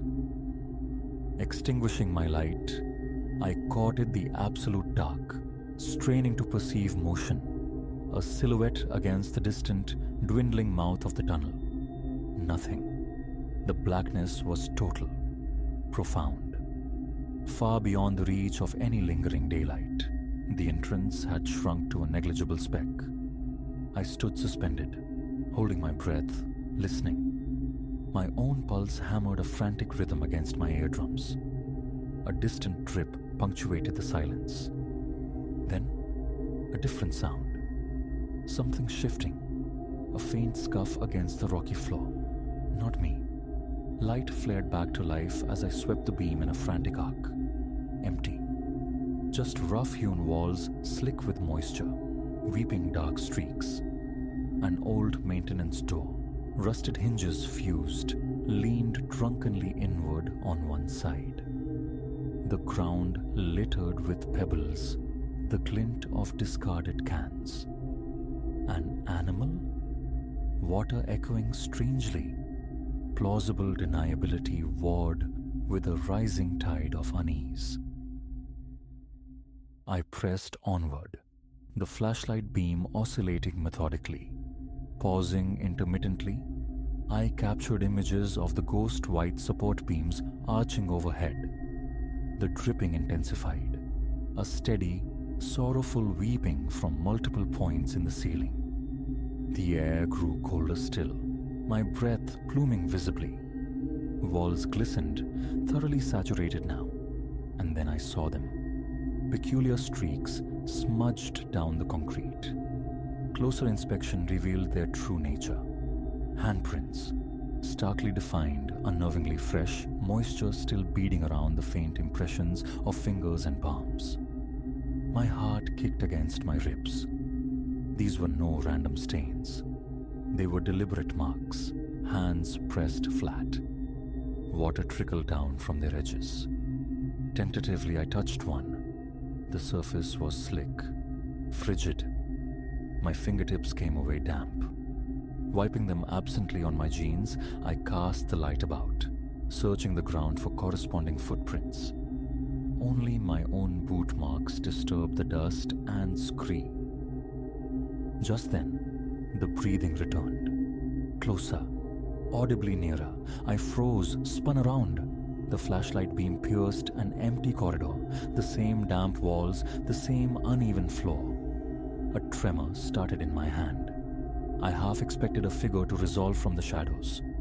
Nothing materialized. My mouth felt like sandpaper, a ragged inhalation. Mind games, I told myself.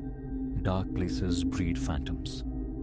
Yet the conviction of another presence lingered, heavy and cold. Forward seemed the only option. The tunnel wasn't endless, perhaps half a mile according to the old site. I resumed walking, attempting a steady pace, trying to tune out the soft scuffles, the echoing whispers that seemed to dog my steps. Each footfall felt deafening. The backpack straps bit into my shoulders, its weight suddenly immense. The chill numbed my face.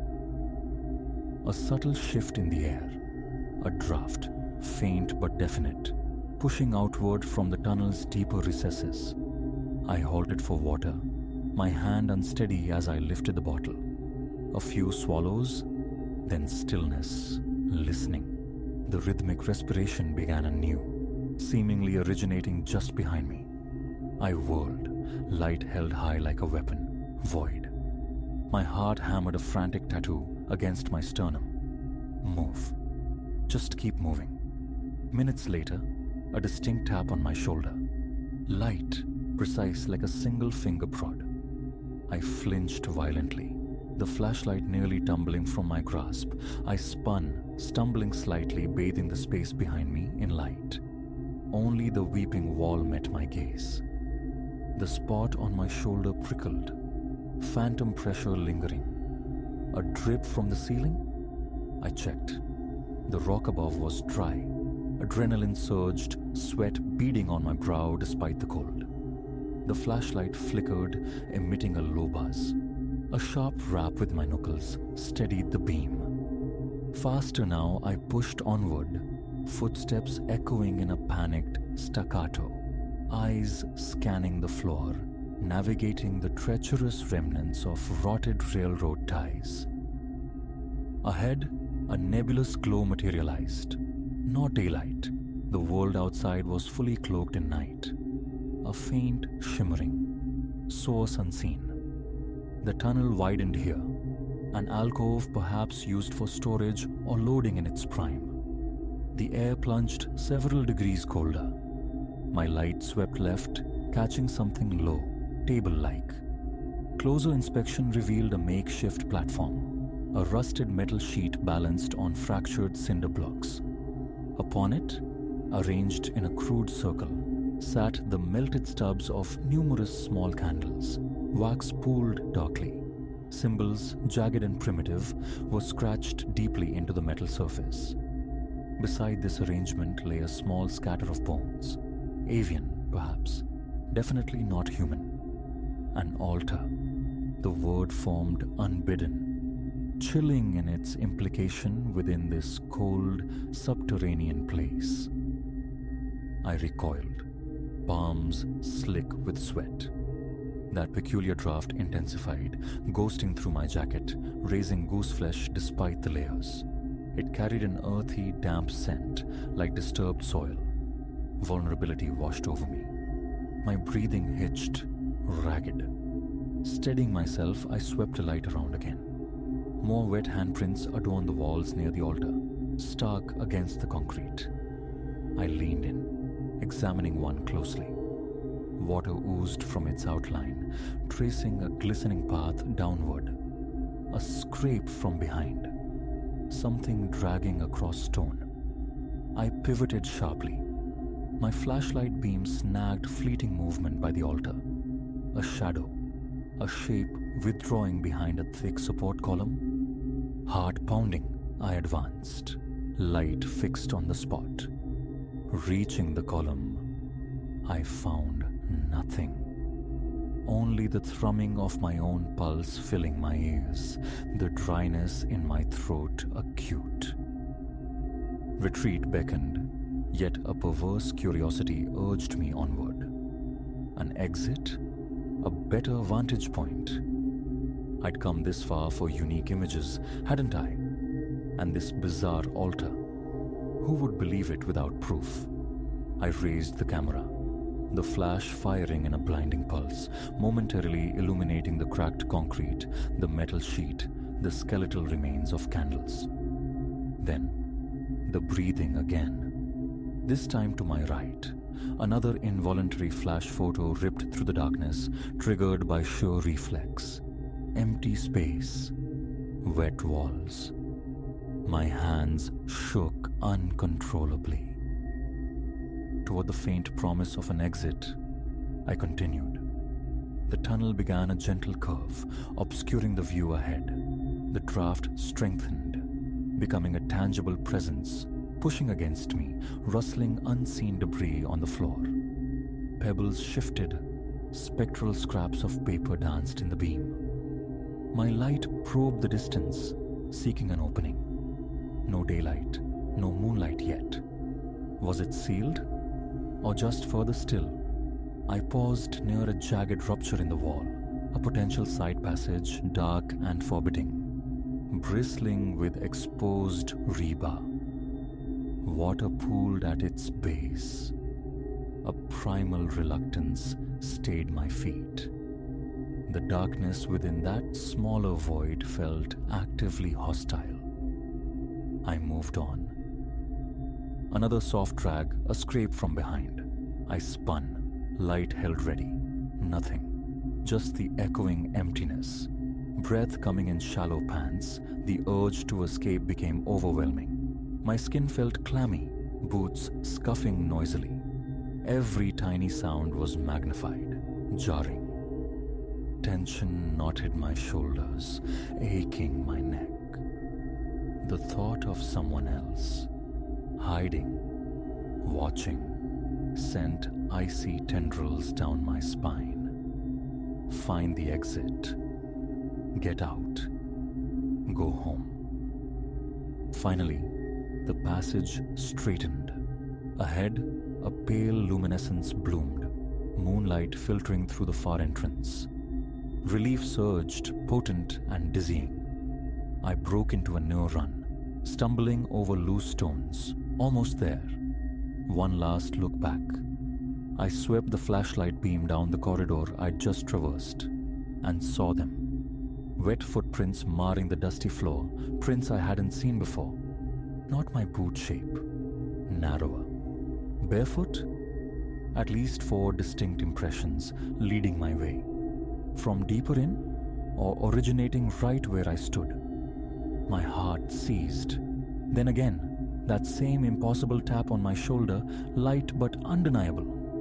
I spun, with a strangled cry, nearly falling, flashlight beams slashing wildly through the air. "Who's there?" My voice fractured, echoing endlessly down the concrete throat. Silence answered, save for the distant, indifferent drip. My head pounded. Backing away now, facing the darkness, flashlight trembling. Within yards of the opening, the draft became a final, cold shove. I killed the light, letting my eyes adjust to the moon's faint glow. The familiar shapes of bushes, the jagged silhouette of broken concrete outside. I stumbled out into the night air, gulping it down, legs threatening to buckle. Looking back, the tunnel entrance was merely a black rectangle, silent, inert, but not empty. Not truly. The handprints, the altar, the bones, the breathing, they were real.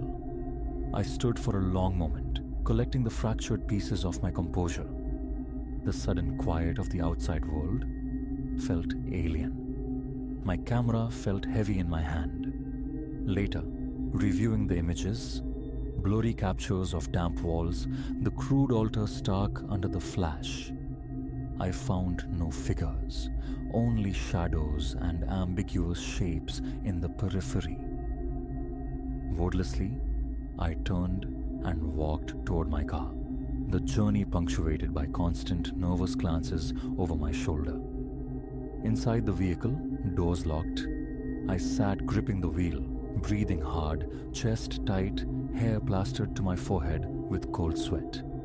Engine roaring to life, I drove, eyes flicking to the rearview mirror, half expecting pursuit. Only empty road spooled out behind me. No explanation ever surfaced for the breathing, the prints, the touch. The photos reside on a hard drive, digital ghosts of dark walls, dripping water, that unsettling candle-strewn altar. Looking at them summons the same glacial tension, the same crawl of unease up my spine. I won't be returning. When asked about the most terrifying place I've known, this derelict passage is the immediate, visceral answer, and the memory of that unseen hand upon my shoulder. It remains, a phantom touch that makes my skin crawl anew every single time.